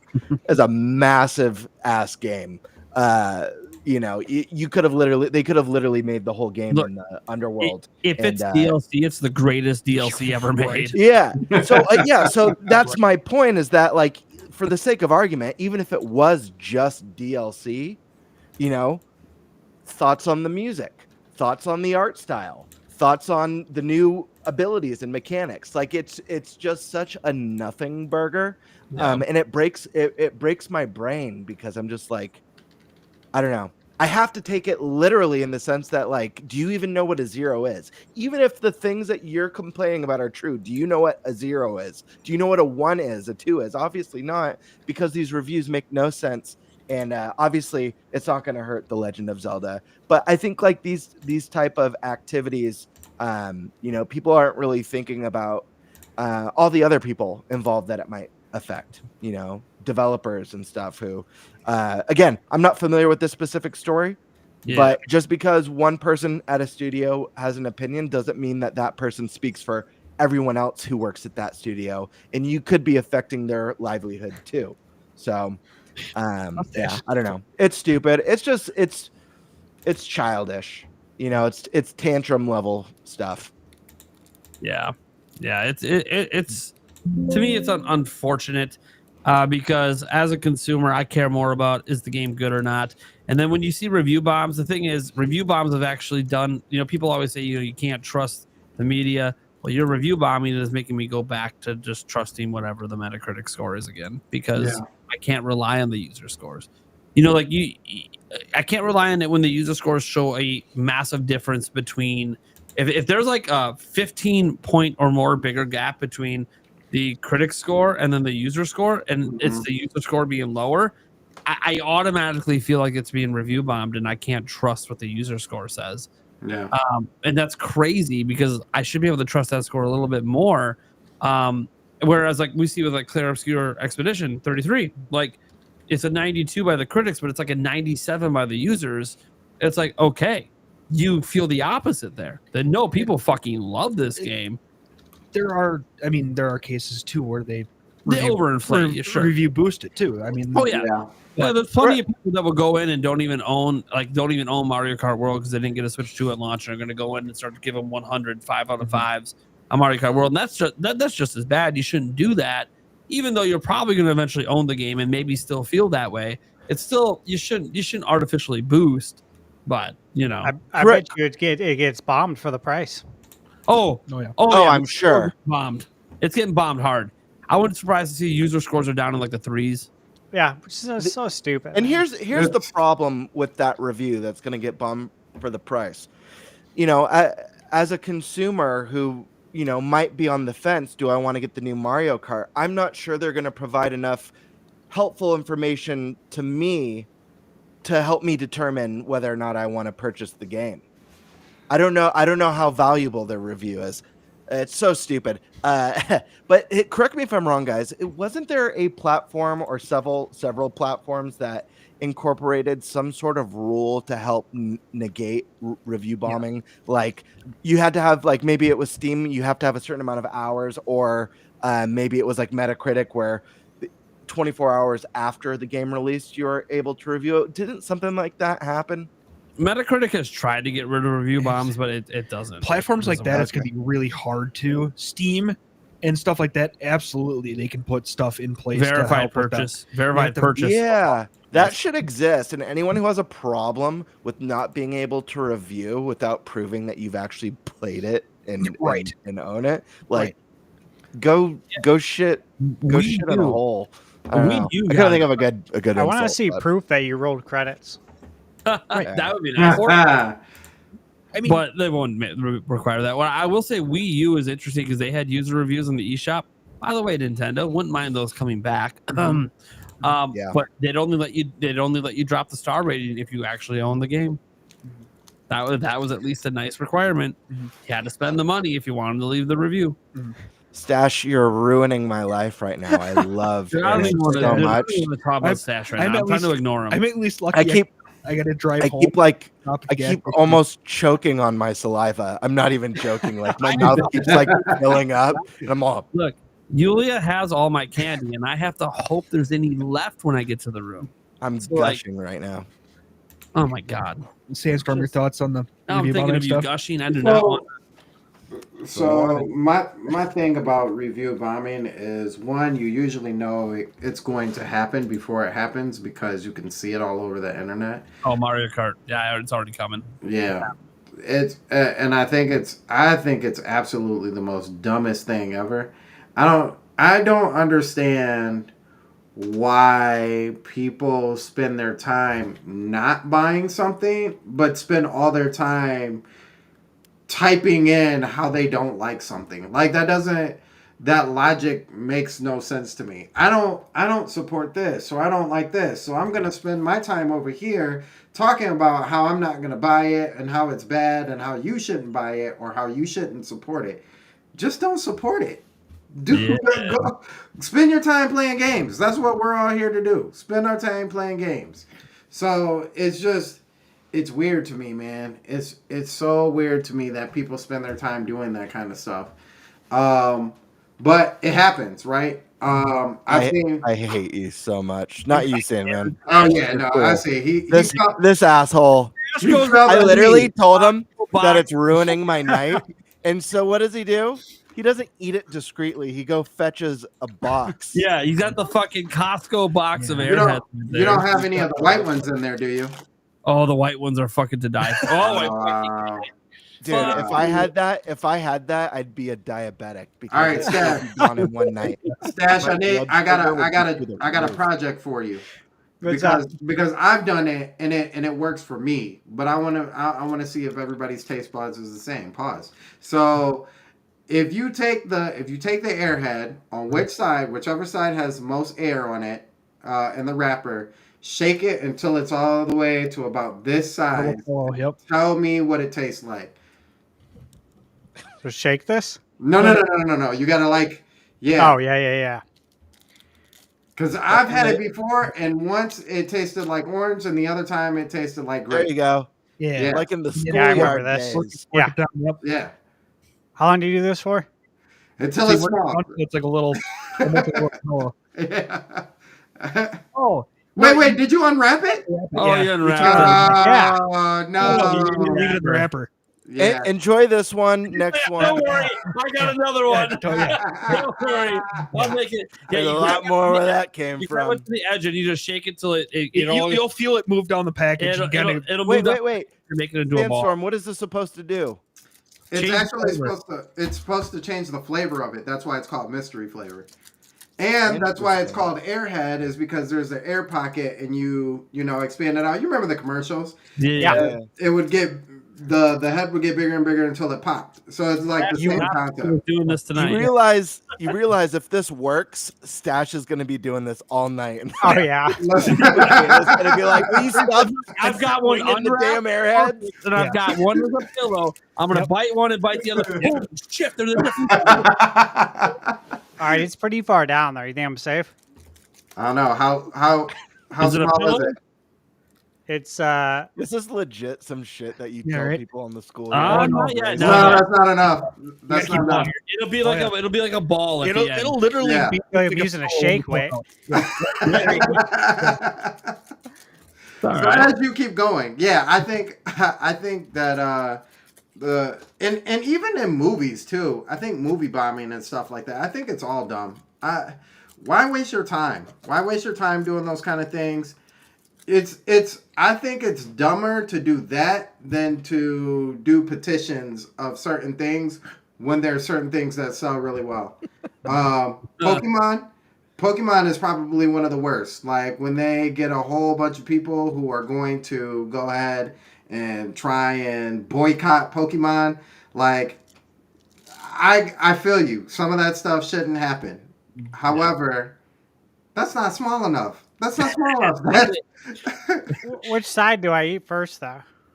Wait. Let's see Does this it matter? comparison. Hold them up. So which one did you shake? Okay. Bottom Yeah, that wasn't small enough. Yes, it wasn't small enough, but you can still try it since you got Yeah. it out. So try the normal one first, so you know what it's supposed to taste I'll like. buy the airheads and we'll do it next week. Yeah, we'll do it the right way. We'll show you, Stash, how you do it. It takes a bit of force, but yeah. We should do some candy reviews while we talk games.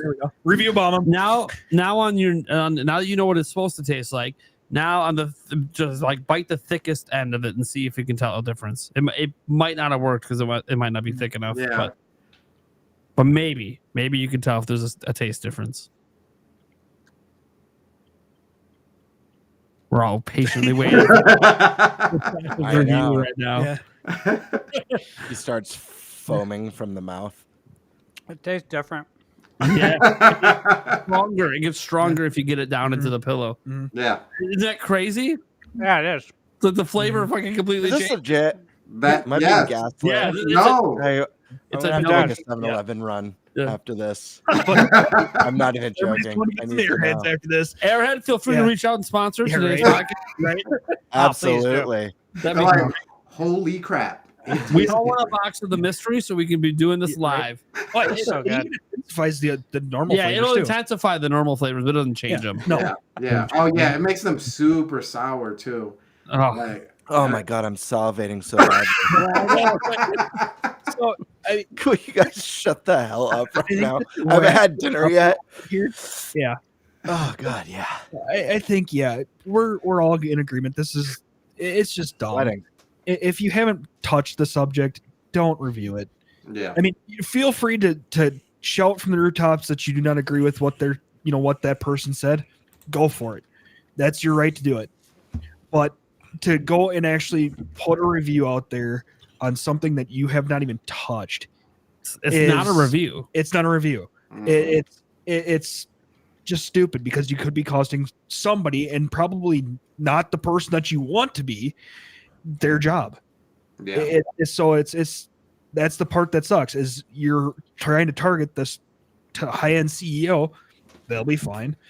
Yeah. But these game devs who may not be as well off as this person might be, you know, if they lose their job, that could be huge for them.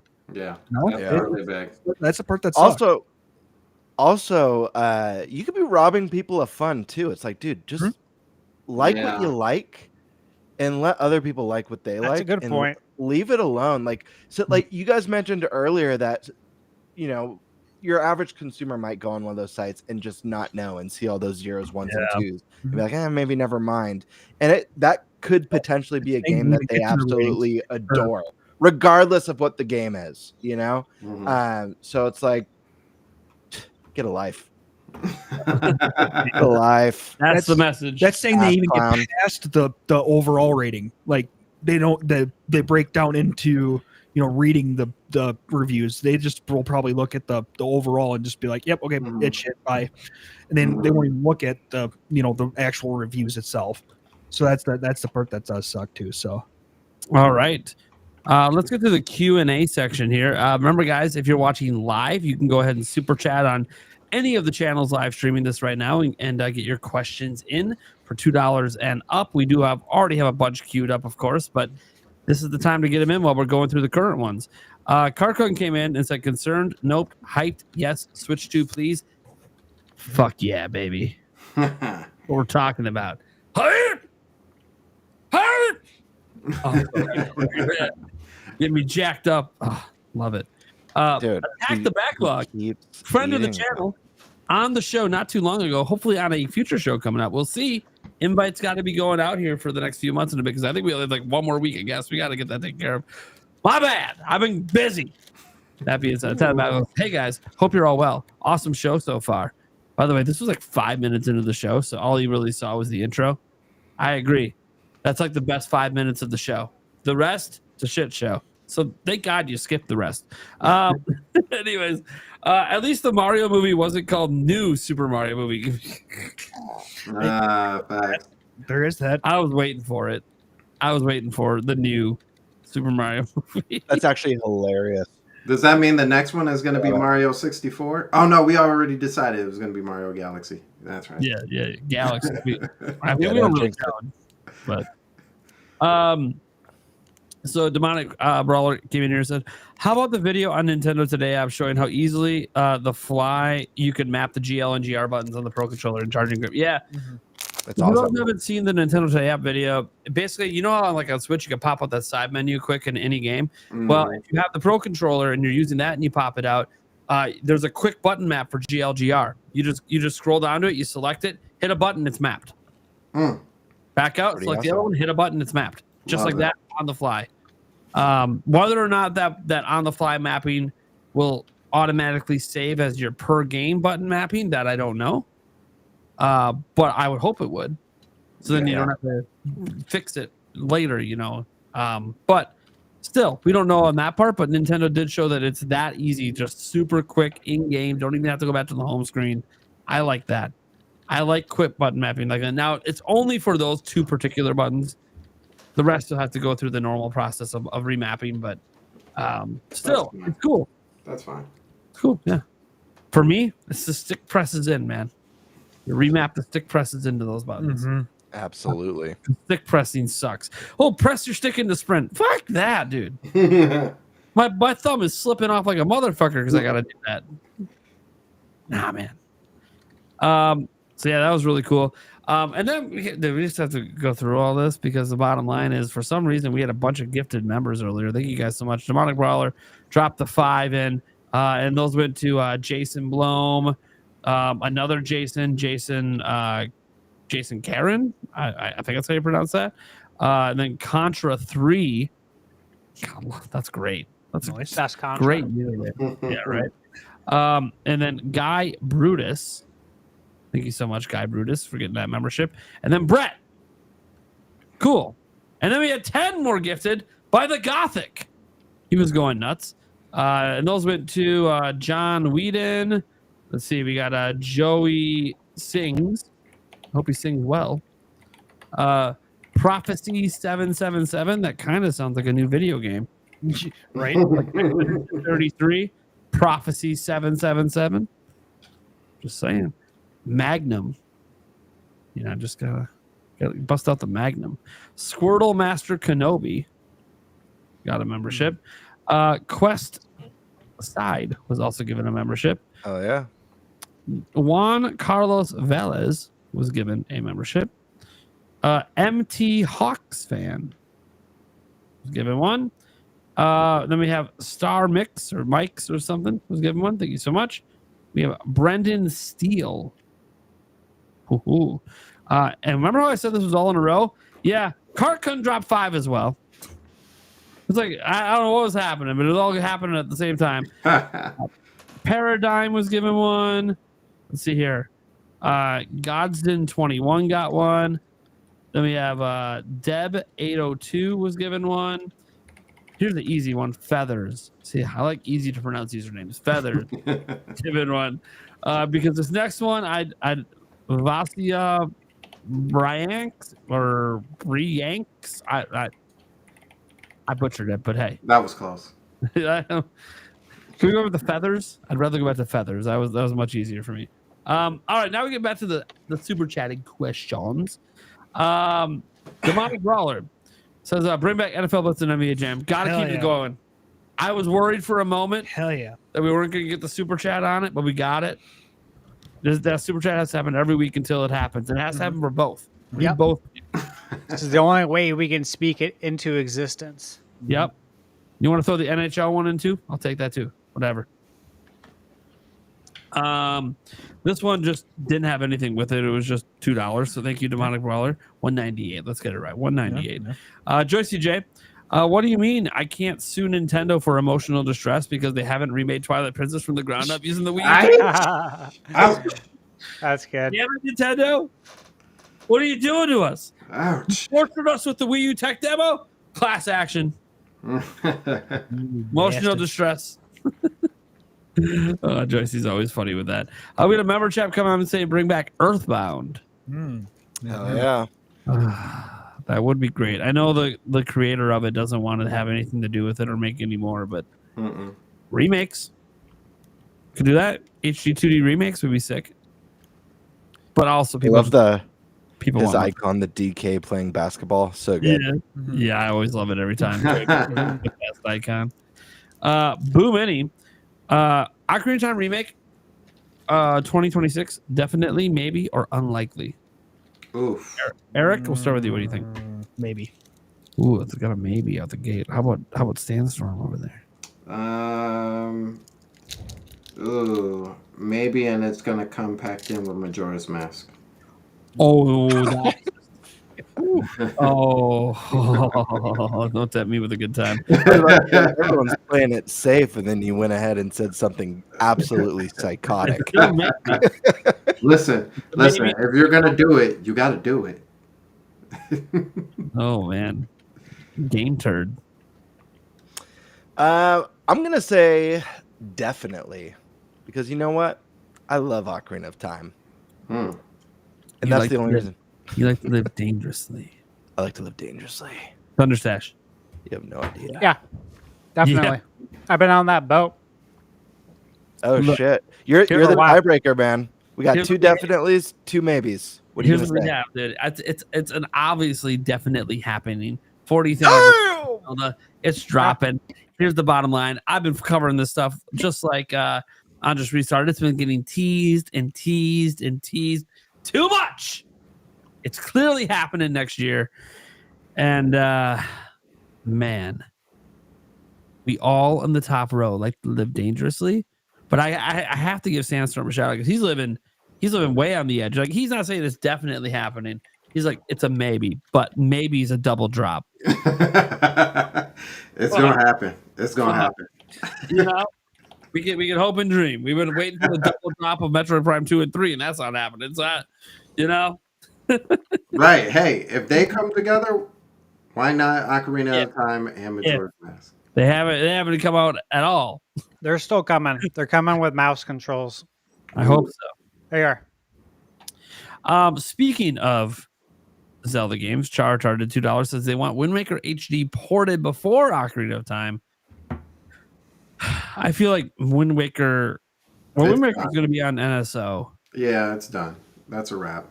Yeah. I don't think it's a total wrap. I think it's possible, but I do think it's not going to be before Ocarina of Time. It'll be like a random drop in like 2029 or some shit when they just need a Zelda game. In the meantime, you could play Wind Waker on the NSO. Because they can advertise as, oh, it's 4K now.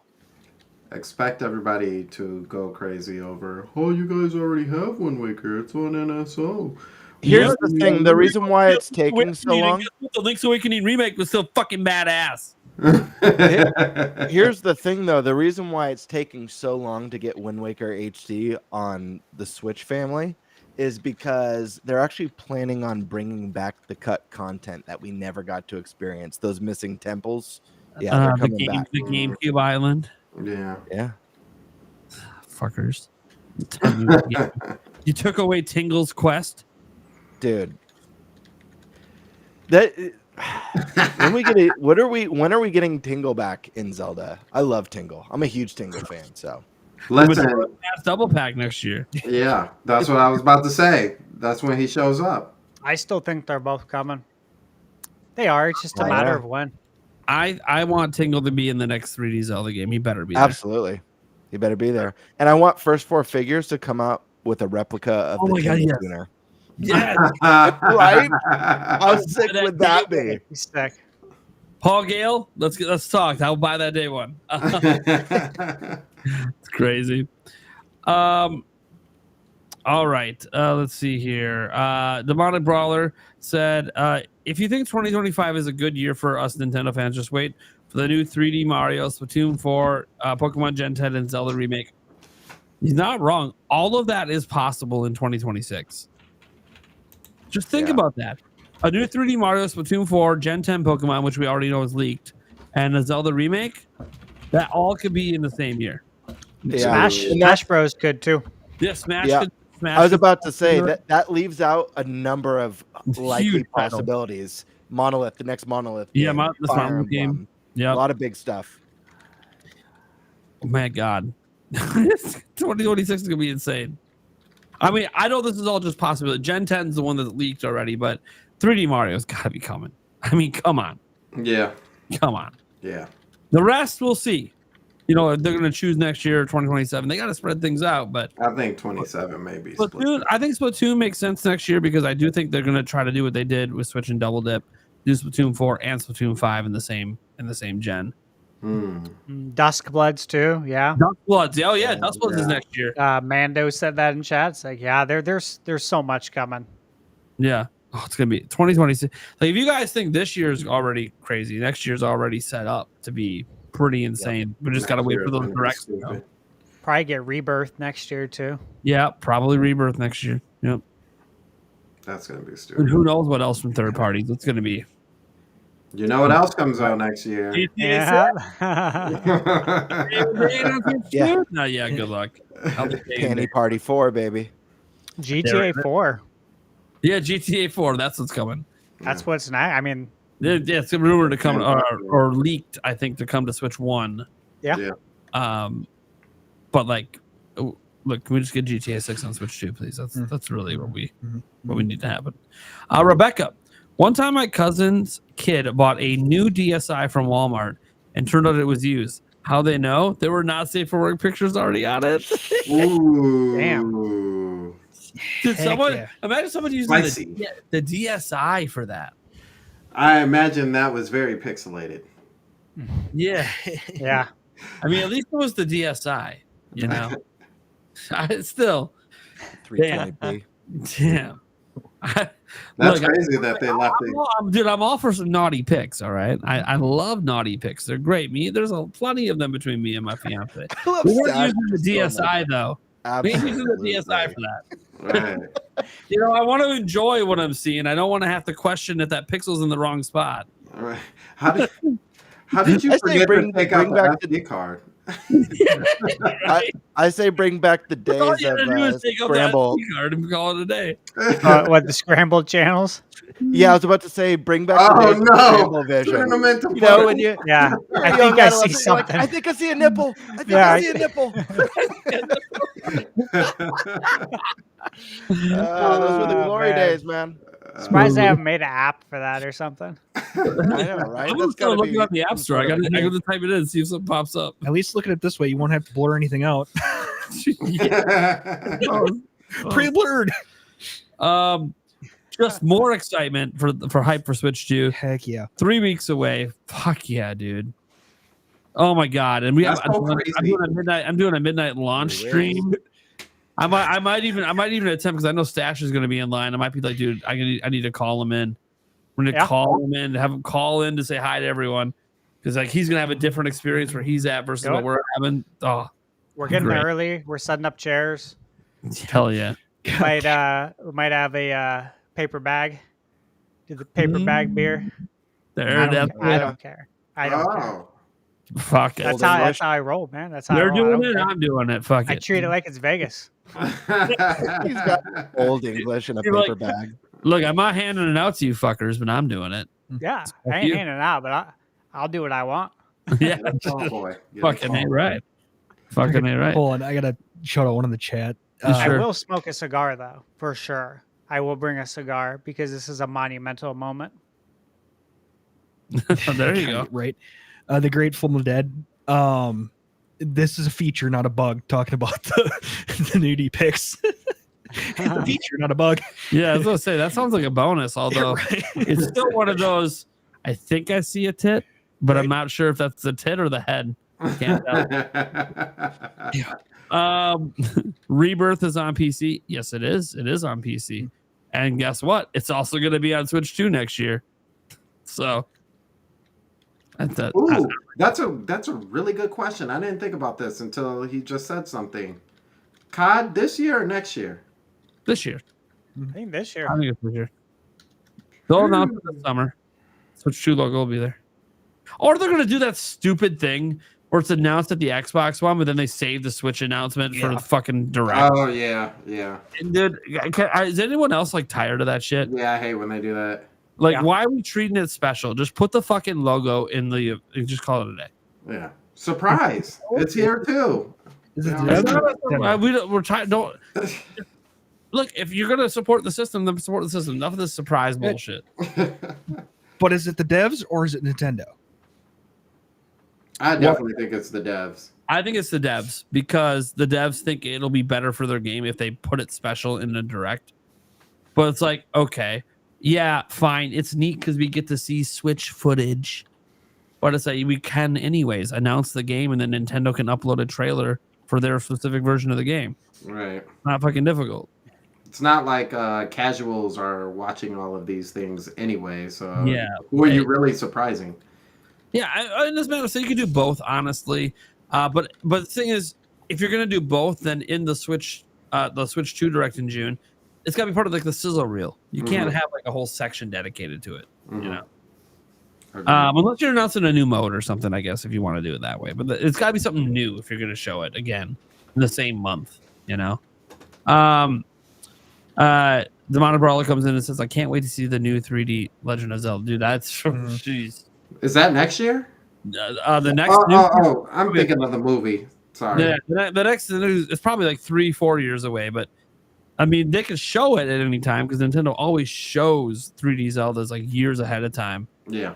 I can tell you right now, I think every subscriber on my channel can't wait to see what this new 3D Zelda looks like on this level of hardware. Facts. That team is fucking cooking. 50+ million in sales over the last 2 Zelda games. And let Monolith help you out again. You know, just cuz. And we know Monolith Soft has basically a team dedicated to helping the Zelda team. So, and we know they cook. We know Monolith cooks. So, the Zelda team and Monolith team cooking together. This is gonna be so good. I can't wait. And by the way, it'll be again for the 3rd time in a row the most expensive game Nintendo's ever made with the biggest team they've ever used. because that's the way Zelda is these days. That people want to talk about.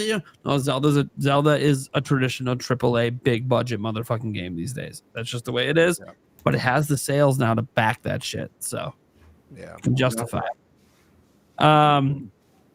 Karkin Thunderstash, you got me ordered now. And INIU P63-E1. There it is. Nice. Happy to hear that. You're going to be happy with it. And again, you're never going to run out of juice. Unless you're up in the mountains for, a week. Ever. Goddamn Airhead sponsorship. Fuck. Yeah, well, I want it. I want it now. Yeah, no shit.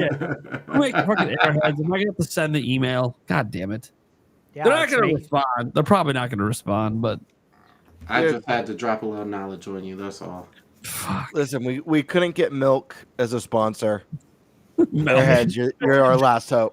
Just in general, all the cows told us to fuck off. Yeah. Milk said no. But... Especially those chocolate cows, they really told us to fuck off. Wait. Because cows come from chocolate. Chocolate milk comes from chocolate cows, right? Yeah, totally. Brown cows make brown milk. Yeah, isn't that how that works? That's what I was told as a kid. And pink cows make pink milk. Exactly. That is a horrifying image. When you're having milk, pink it cow comes is from bananas. horrifying. Right. Bananas are literally you milk bananas to get banana milk. You breed it that way. Well, duh. Clearly, the big banana is always involved.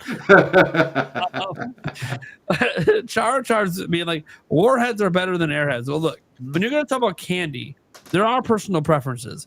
But I will say, Warheads and Airheads are a completely different type of candy. Yes, they are.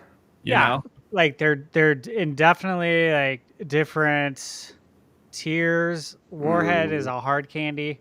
You can even put it in like with sour candies, obviously. Yeah, that's what it's known for, sour, but as a hard candy, I mean, I'm a big fan, honestly. Right? What's the competition? Jolly Ranchers, Butterscotch Disc? Ooh. Gobstopper? The spearmint? The little spearmint things you get when you leave a restaurant? I mean, like, Warheads are definitely up there. Or the massive gobstopper that no one can fit in their mouth. Yeah, We're probably S tier. Or whatever, Wait, Warheads? I would say for a hard candy. For a hard suck candy, yeah. I would say unless you don't like sour. If you don't like sour, then you're probably more of a Jolly Rancher person. Yeah. I would put it, actually, to be honest with you, I would put it at a solid A+ tier. But the only reason why I say that is because every now and then, if you break it down the wrong way, sometimes it ends up cutting you. And then you're like, that does happen. Yeah. I will say this. I love Warheads, and they might be S tier, but if we're going to do like rankings of 1 through 10 on hard candies, I'm sorry, nothing beats those grandma strawberry candies. Strawberry candies. I haven't seen those in forever. Where do you even find those these days? Grandmas can find them. At grandma's house or candy stores. You won't find them in like a normal retail. Yeah, find you a grandma and ask her where she got it from. You can buy them online too. I have a candy tray, like legit, that we keep out, and I have it stocked with Werther's. Nice. Yeah. And Werther's need to be up there. Yeah, Werther's. Did I say my Werther's story? Classics. Ooh, I don't know. I don't think so. You have a story about Werther's? It's short. It's not that interesting, but I'll tell it anyways. No, I was hanging out with a group of friends, and when I used to live with my buddy, we used to have this thing. I'm a candy fanatic, so we used to like go pick up candy and then do like movie or game night or something like that. But we got together with a group of friends, and we're gonna have a little game night. And we're like, oh, let's go pick up some candy from CVS. So we hit up the CVS, and one of our buddies grabs like 2 different bags of Werther's, and I just start like chuckling. I'm like, "What are you, 80?" And I like start just like bagging on him hardcore, and like just shitting all over his candy choice. And then halfway through the night, I sneak one because I'm like, "How bad is it?" And then, like, I was buying Werther's like every week for like 3 months after that. Dude, when I leave the house, I shit talked for hours. I always put one in my pocket. I always put one in my pocket. They're good. And I'm They're happy I actually do. really good. Yeah. It makes They my are day good. better. They Legit, are. to just like bust out of Werther's. I'm like, oh fuck, this is good, man. Like honestly, it's great. Peeps, on the other hand, can die in a ditch. Die all the way. Die They in a should ditch. not exist. I Butter. like Peeps. Yeah, whoever made Peeps is an asshole. I like If the somebody idea could of it. butterfly effect Peeps, they would never exist. If somebody could what's that guy's name? The Mandela effect Peeps? Yeah, they would Nelson never Mandela. exist. I did a biography on Nelson Mandela when I was in school. Or what is it when they're dead? Autobiography? Yeah. Yeah, Yeah, I yeah. did an autobiography. No, autobiography. Oh shit. Bibliography. Oh shit! Bibli- All I know What is means I did a report, Bibliography. and he was not here anymore. And then come to find out he's alive. I was talking about this long before people were talking about the Mandela effect. I'm just saying, like, Yeah. there's something to it. Yeah. Autobiographies are written by the actual person themselves. Biographies are written by other people. So Yeah. Well, technically, they don't have to be dead to write a biography, do they? no. Yeah. So. No.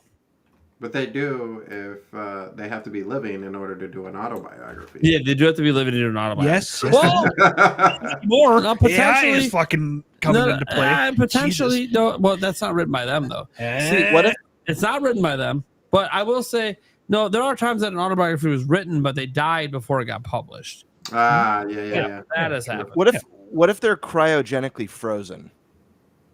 Like what? Ted Williams? Sure. Is he the only person that we know that's cryogenically frozen? That and Mel Gibson from that movie that he was in? What was that movie? Forever Young? Austin Powers, man. Oh yeah, that's right. I mean, there's a rumor that Disney is.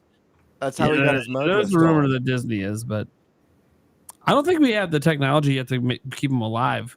We don't. It's just theoretical. They just froze Just die of themselves. frostbite. Yeah. Well, it's theoretical. Like there's some theories around slowing the aging process with it, but it's not a forever thing. Because They they've have been to looking just into bank it. on cloning. They've been looking into it for deep space travel. They've been looking into like a way to try to slow the aging process down. Like they did figure out why our cells age. That's always the first step. We now know why it happens. So now the next step is how do we stop it? It does sound like it is possible to potentially stop the aging process, but it ain't gonna happen in my lifetime. It's like putting And only the rich food people in can the freezer. afford it anyways. Yeah. Like throwing food in the freezer. It eventually get frostbitten, and then it's no good. But it can make it last a little longer. Anyways. All right. Next one here. Sorry, dude. I like what we're already talking about. These are fun conversations. Oh, yeah, for These sure. are the late night podcast conversations. This is when the podcast gets good. Yeah, right. Yeah. You know? You know what other candy I hate? Dots. I just want to say Oh, that. they stick to your they teeth. stick to your teeth, and yeah. they stick to your teeth so bad. You all can I fuck hate off that. because I can't have any candy till the show is over, and there might not even be any left. She's probably still plowing it down. All right, this console better sell at least 100 mil minimum. I mean, good. I mean, it only has to sell more than half to be successful, honestly. like Of Nintendo, what the I don't know what previous is. Nintendo. See, the thing is, if you wanted to sell, the only reason any of us should care about the sales data is because you want to Switch 3 to happen. And so you have to think, what is the threshold Nintendo's looking at to guarantee we get a Switch 3? Or you're someone who doesn't want them to do that. You want them to go in a whole new direction. Well, then you want this thing not to sell very well. That's how you get the new direction. So what is that threshold where Nintendo would go in a completely different direction versus what's the threshold that they would keep going in the same direction? I think 100 mil to me feels like, they go in the same direction. Yeah, First, if we're doing back-to-back 100 mil systems, why would you go away from that? But like, there's I might be agree. a lower number. Like, what if it's 90 mil? They still might go in the same direction. I think that's still success. They might chalk it up to, it was just really expensive. We got to find a way to make Switch 3 a bit more affordable. I think that if as long as it does at least 90 million, they'll they'll do a Switch 3. However, I think that they'll have more of an urgency or a need to come up with some sort of new innovation to add to it, as opposed to being as iterative as Switch 2 is. Yeah, I think it'll be a Switch 3 with something new, something wild. Yeah, I think as long as it sells more than half of what Switch sold, so if Switch gets exactly at 160 million, as long as it sells 85 to 90 million, I think that at that point you're looking at a Switch 3, because they'll still see some success, but kind of like Gamebird said, I think they start looking into what are the likes and the dislikes of the system, and what can we change to make it different, but make it the same, if that makes sense. Add a second screen. That'll definitely easily get them to 170 million, no problem. All right. Don't mind me. I was falling asleep at that conversation. We should talk about themes. Here we go. Let's just throw extra topics in for the fuck of it. Charizard, I know you didn't just compare Valentine's candy to the magnificence of warheads.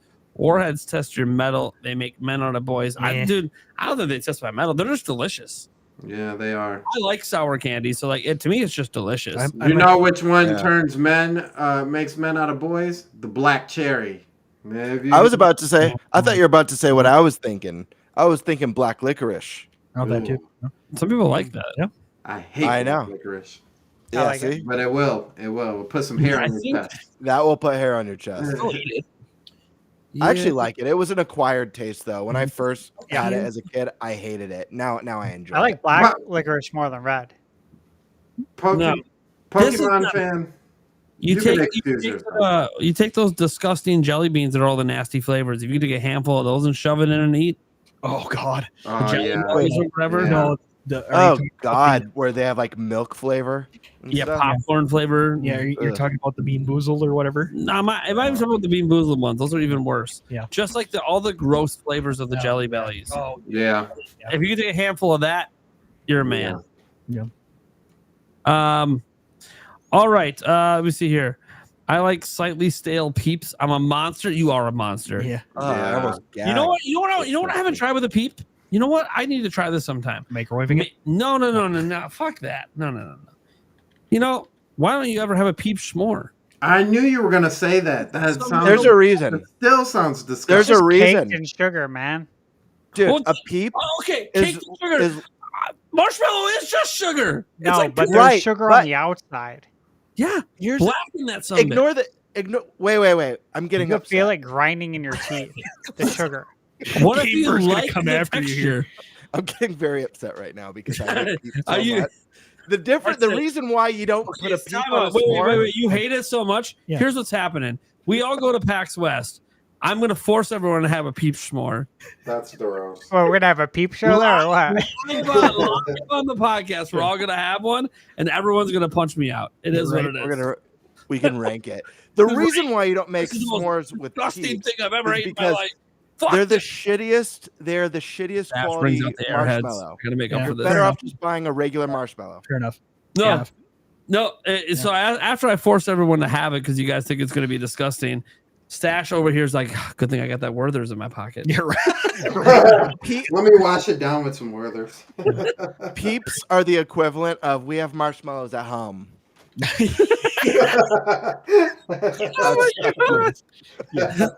Yes. I'm very passionate. Is there about anybody in the chat that enjoys Peeps? I just want to be clear. Is there anyone who actually likes it? Because the subscriber count drops by 10,000. They keep getting enough. They keep getting like every year they sell enough of them to keep existing. So Yeah, that's so horrible. Yeah. Anyways, maybe it's just hope. Little kids just hope it's good. Switch 3 better have themes. LMAO. I mean, You can't roll out that 2 doesn't have themes at this point. And we haven't been through the entire life cycle yet. So Yeah. Well, we haven't been to the life cycle at all yet. It's not June 5th. Looks like we have a Peep lover. yeah. Oh. Couple of Oh, we lover. do have some people. Oh, look at that. See? That's why they stay in business. There are people that love it. That's gross. You guys need help. You know what candy I like that's like a holiday candy? Those stupid candy hearts on Valentine's Day. Yeah. Oh yeah, those are good. Oh yeah. Those are made with love. Let me ask you guys this: what are your thoughts on Cadbury eggs? Love Cadbury eggs. I love Cadbury eggs, especially the mini ones. Yeah, the mini ones. are The good. mini ones I can eat a shit ton of. The mini But cream eggs. Yeah, but like the big one, God, I just gotta have one. so bad. I just have to have one, this and I'm good. podcast so we can all go. Yeah, I could eat a handful of the suffering. minis, but the big ones just there's something. Yeah, the big one you only need one. Have you had the caramel eggs also?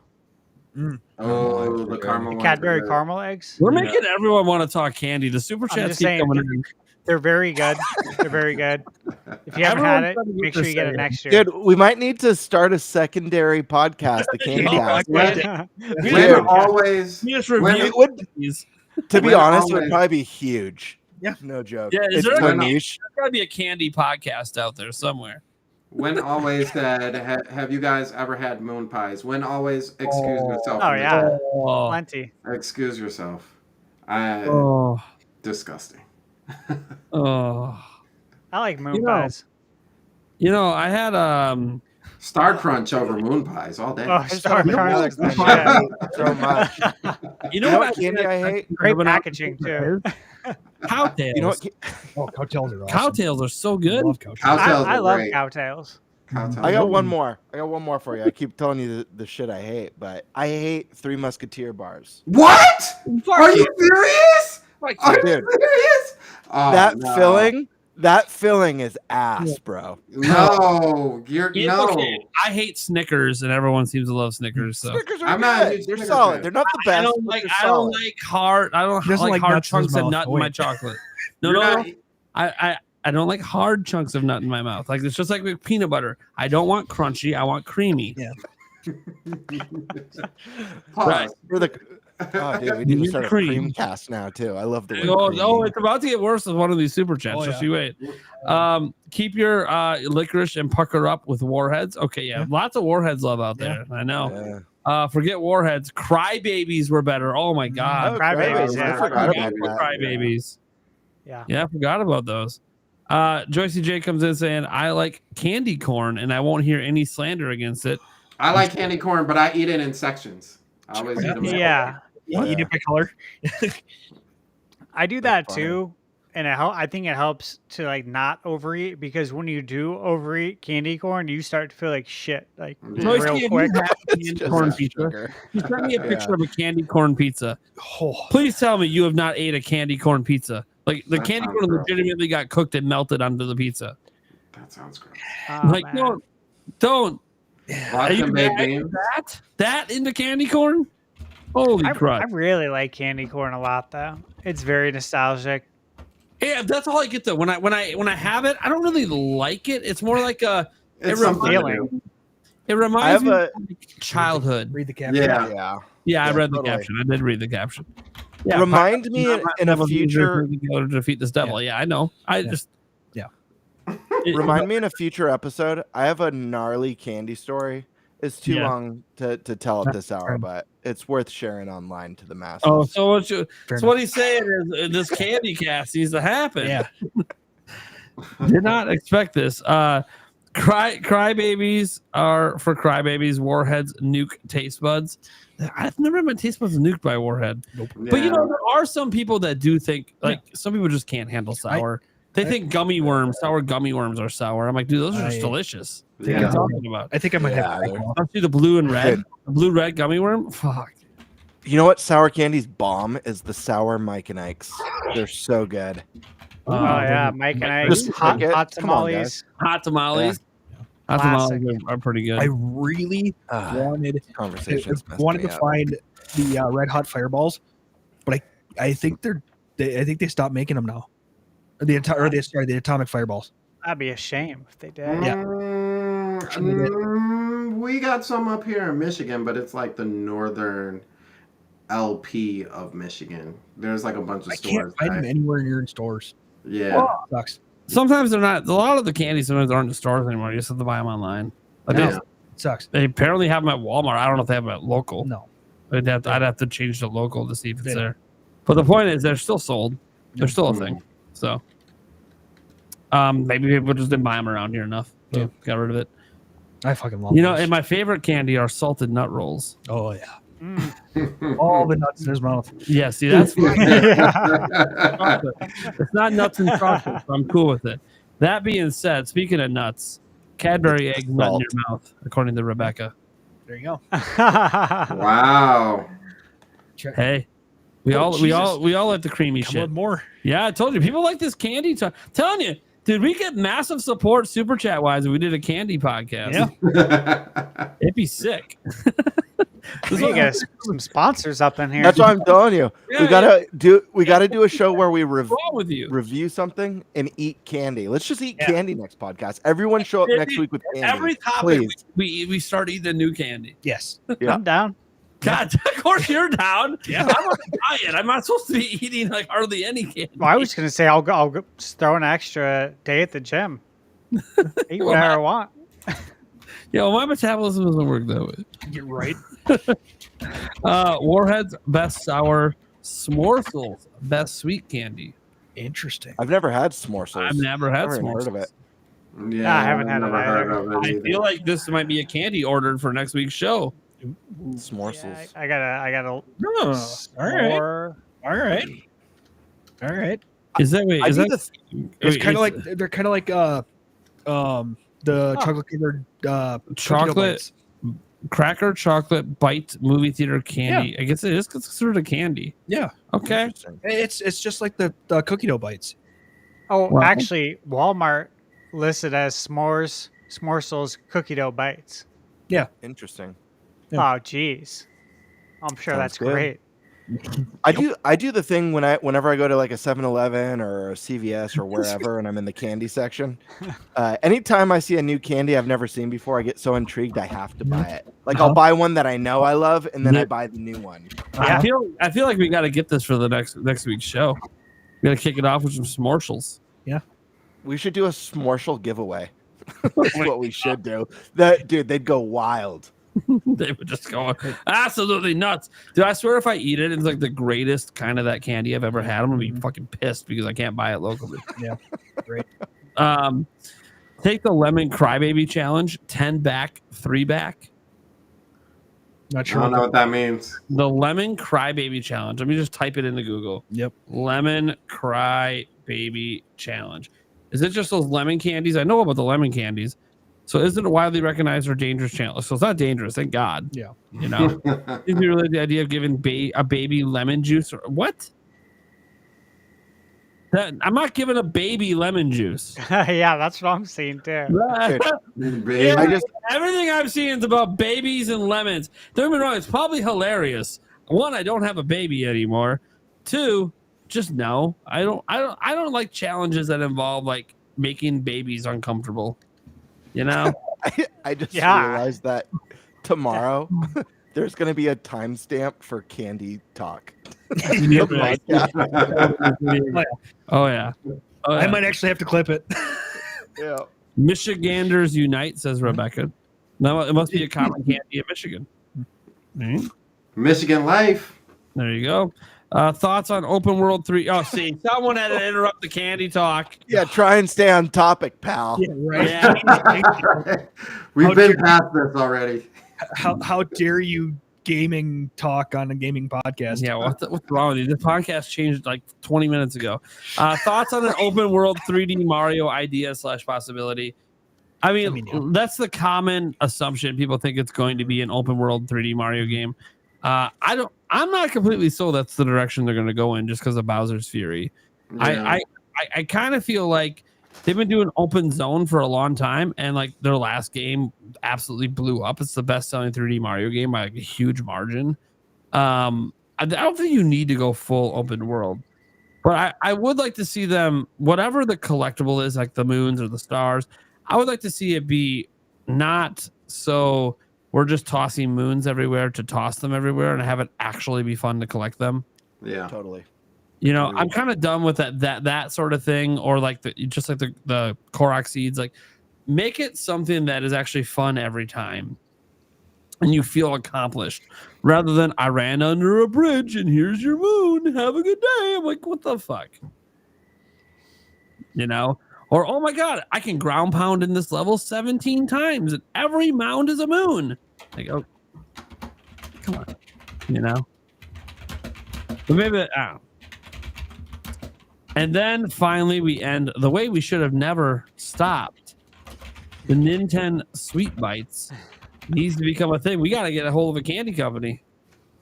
The Nintendo Sweet Bites. We got to make this a thing. Yeah, we're gonna need some new merch. Let Mars know. Candy makers out there, have them reach out to Nathan at NintendoPrime.net or whatever Stash's email is. I don't even know. Yeah. or Gamebird's. I honestly don't know their emails because I've never emailed them. Yeah. I say that as we have emails sharing documents, and I just never look at their emails. Right. ever look at their email. It just never happens. And we have another super chat coming in saying, Nate, you ever try maple bacon donuts? I work at a place that was famous for it. Michiganders know the place. I have never tried a maple bacon donut. Yum.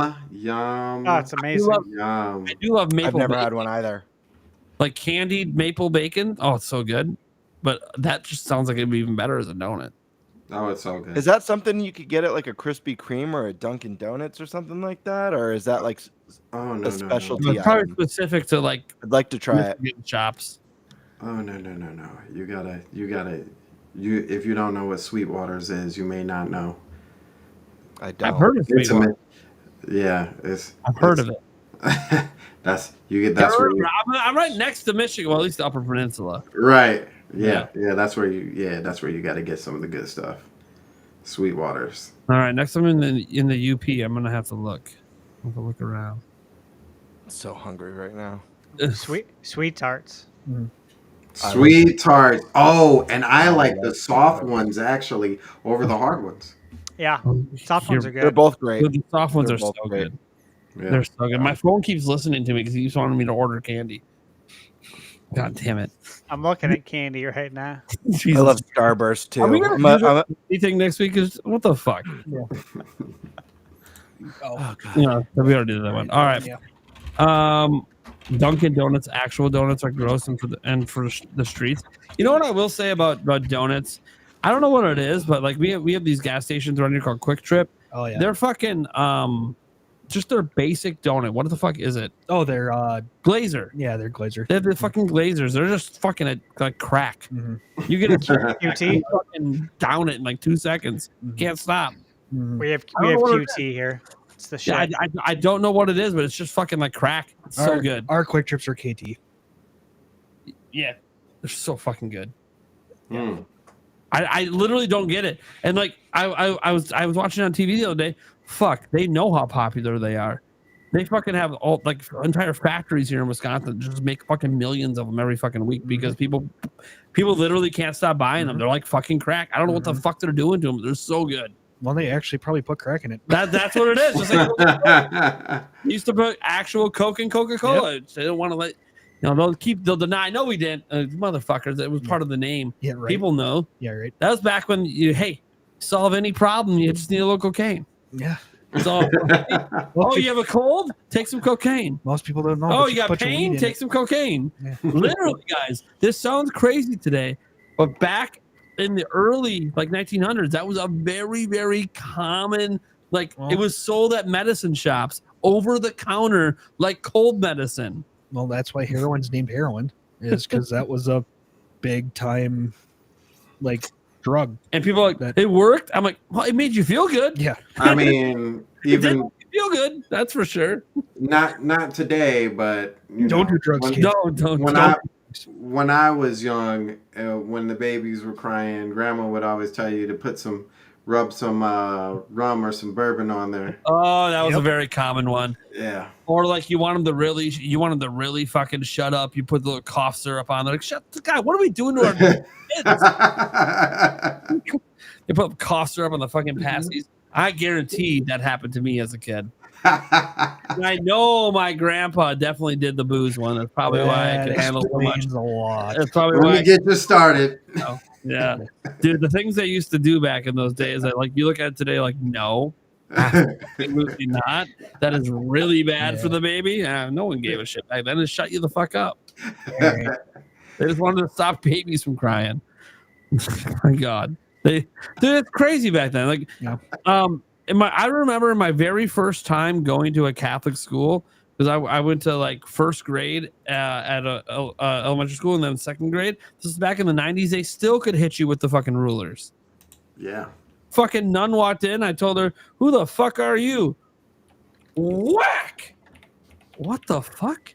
Do my parents know you're beating me? Tell my dad. He's like, "Oh, they still do that." Yeah, that happened to me a lot. I'm like, why am I not surprised it happened to you a lot, Dad? Anyways, it was like 2 years later they started saying, "Now, okay, we can't be beating kids at school anymore." You know. Maybe that policy should still be around. You know what? I'd be okay if they whap my kids in the hand for not listening. I'm cool with it. Don't break your fingers though. Let's not have that happen. I don't want that. You know, don't just like, you know, this the one time it happened to me. She fucking full sent that shit. The full fucking wind up with the giant yardstick and just wham. I'm like, Jesus Christ, got some aggression. And if you would have said that, you would have got hit twice as hard. Yeah, it would have probably been You're using the Lord's name in vain. Yeah, we would have got the fucking paddle out or some shit. You know? Dude, it's crazy back then. It was even worse in like the 80s and 70s and 60s and 50s. Like, they used to go nuts. And parents were all cool with it. My oldest brother went to Catholic school, and I remember watching him get spanked with a wooden paddle, and I was pointing and laughing at him. And the principal looked right at me like, "You're next." And I'm like, "I'm not even in school. I'm not even old enough to be in school yet." But he gave that. He's like, "Keep it up. You're next." When you get to this, he's all 2 years old. It's just a baby reacting. You haven't even done anything yet. I just remember you laughing. You're getting yeah. Oh yeah, good old days. It's called discipline. Yeah, there's just a lot of different ways to do it. There's always some things out there to say, "Oh, that kind of punishment works." It's one of those things where it might work for some kids. It doesn't work for all kids. Obviously, if you're someone that repeatedly had it done to you for like a decade plus in school, it really wasn't working. You know, like it didn't really change anything. But it's understandable why they got rid of some of that stuff. Letting teachers just beat your kids. Yeah, it's a little much. Especially when they get the paddle out. Dude, you can do some damage with that fucking thing. Yeah. We were bad. We would laugh when we get beat. A lot of people would laugh. It was one way to deal with pain too. You'd laugh because it does fucking hurt, but like it's more fun if I laugh and cry. You know what's funny though? When I was a little kid, even harder. It's like when I was a little kid, I got spanked. But there were times where like I had the choice between like a bad like a timeout or a spanking, and I always chose the spanking because timeout. I knew that it was one and done, and then I got to go back to playing NES or Super Nintendo. Whereas if I had the timeout, I wouldn't get to play video games. So I always chose the spanking. Yeah. I had a similar thing. Like, well, I'll spank you so much that you can't sit. I'm like, I'll stand and play. It's fine. Yeah, that's not how it works for us. Yeah, you got the option, but you got whooped and still got the other one. Like, I asked to be whooped so I could do stuff. Yeah, but I knew you did. So now you get that too. What did you choose? Yeah, whatever you choose, it's wrong. It's a trick question. There is no right choice. Right. You just say whatever you feel like doing, Dad. Yeah, you're never gonna say that. You're always gonna choose, and it's wrong. Well, my mom used to have this thing. It's funny, short story. Funny because we knew when we were in trouble because she would enter the house. She wouldn't say anything, and you would just hear the tinkling of like the belt buckle. Like, oh God. That's how you knew. It was like, oh no, we gotta hide. Everybody hide. Scramble. Yeah. Dude, belts were terrifying back then, I gotta say. I've never been so scared of a piece of apparel before. I got it once from my grandpa because I refused to take my hat off in his house. And classic. Classic it is, yeah. Inside. Can't wear it inside, only outside. And I'm like, nah, man, there's a Bucks game today. Take it off. No, I'm not gonna take it off. Take it off. Starts undoing the belt. I'm like, you ain't gonna. Don't. Yeah. Dude, my parents are right. You ain't gonna do anything. Right. Nope. They didn't even stop him. It is what it is. Never wore a hat in that man's house again. They would have got it too, to be honest. Yeah, to be fair, right. my mom were probably both afraid if they would have stepped in. You know, bring back. Oh, you want a piece too? Right. You want to bring back the memories? Remember this? Never mind that I'm never too old to kick your ass. So as my dad tells me, you know, no matter what, he's got one last beating for me if I need it. And I'm like, well, hopefully, I probably needed it a while ago, but you just don't know. So let's hope you never find out. I remember running for my life one time from like a bad spanking, like just running as fast as I could and doing the look back. And every time I look back, the parent's closer. And it's just like the heart's pounding, and you just feel your impending doom as a child. Fuck, I'm so fucked. I cannot outrun them. That happened to me a lot, but I outran the shit out of them, like no problem, like booked it. Yeah. I outran him, and then my dad just started getting smart and being like, "That's fine, you run. I'll grab the bike." Oh wow. He's like, work harder, not smarter. Like I'm just gonna you sit there and sprint. I will find a way to catch you. I would sprint and then go hide though. Like I'd start jumping neighbors' fences. Oh yeah, I was a late bloomer, so I was really small for a long time before I finally had my growth spurt. So like I had the short legs. I was like half the size of everyone else my age, and there was just no way I was not getting away. I felt like I was in Jurassic Park. Remember you're hearing you want something to cry about? Oh, I heard that a lot. So you cry about something stupid like yeah, I stubbed my toe. You want something to cry about? I'm done crying. Yeah, I'm done. Good. I had grandparents that came from the South. And so they had what is called a switch tree. And if anybody knows what a switch tree is, it is a tree that is only solely there for switches. Yes. And we're not talking about the Nintendo kind, guys. Get right. No. And they would tell you to go pull off a branch from that switch tree. You go ahead and pick it out. And you always, and in your young mind, you're like, I'm going to get the smallest one because that one is gonna save my hide until they whip it Mach 10,000, and they go and catches you so fast, and you're like, where did my skin go? You hear the whistle in the air. You hear the whistle. In the air, yeah.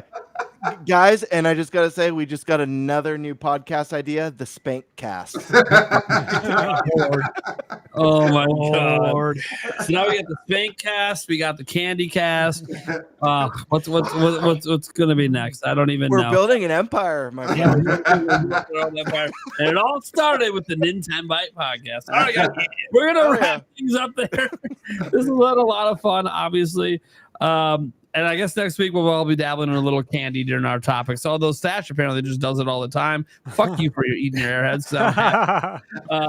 That being said, let's go around the room and let people know what we got going on and where they can find us. Let's start off with our lone guest we have left. Although shout out to Sunbro Nation. You guys should absolutely go check him out.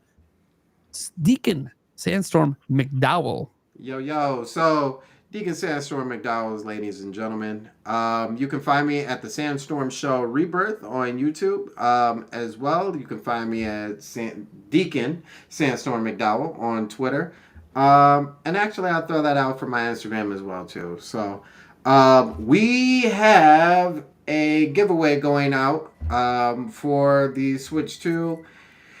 We will be drawing for the winner June 5th.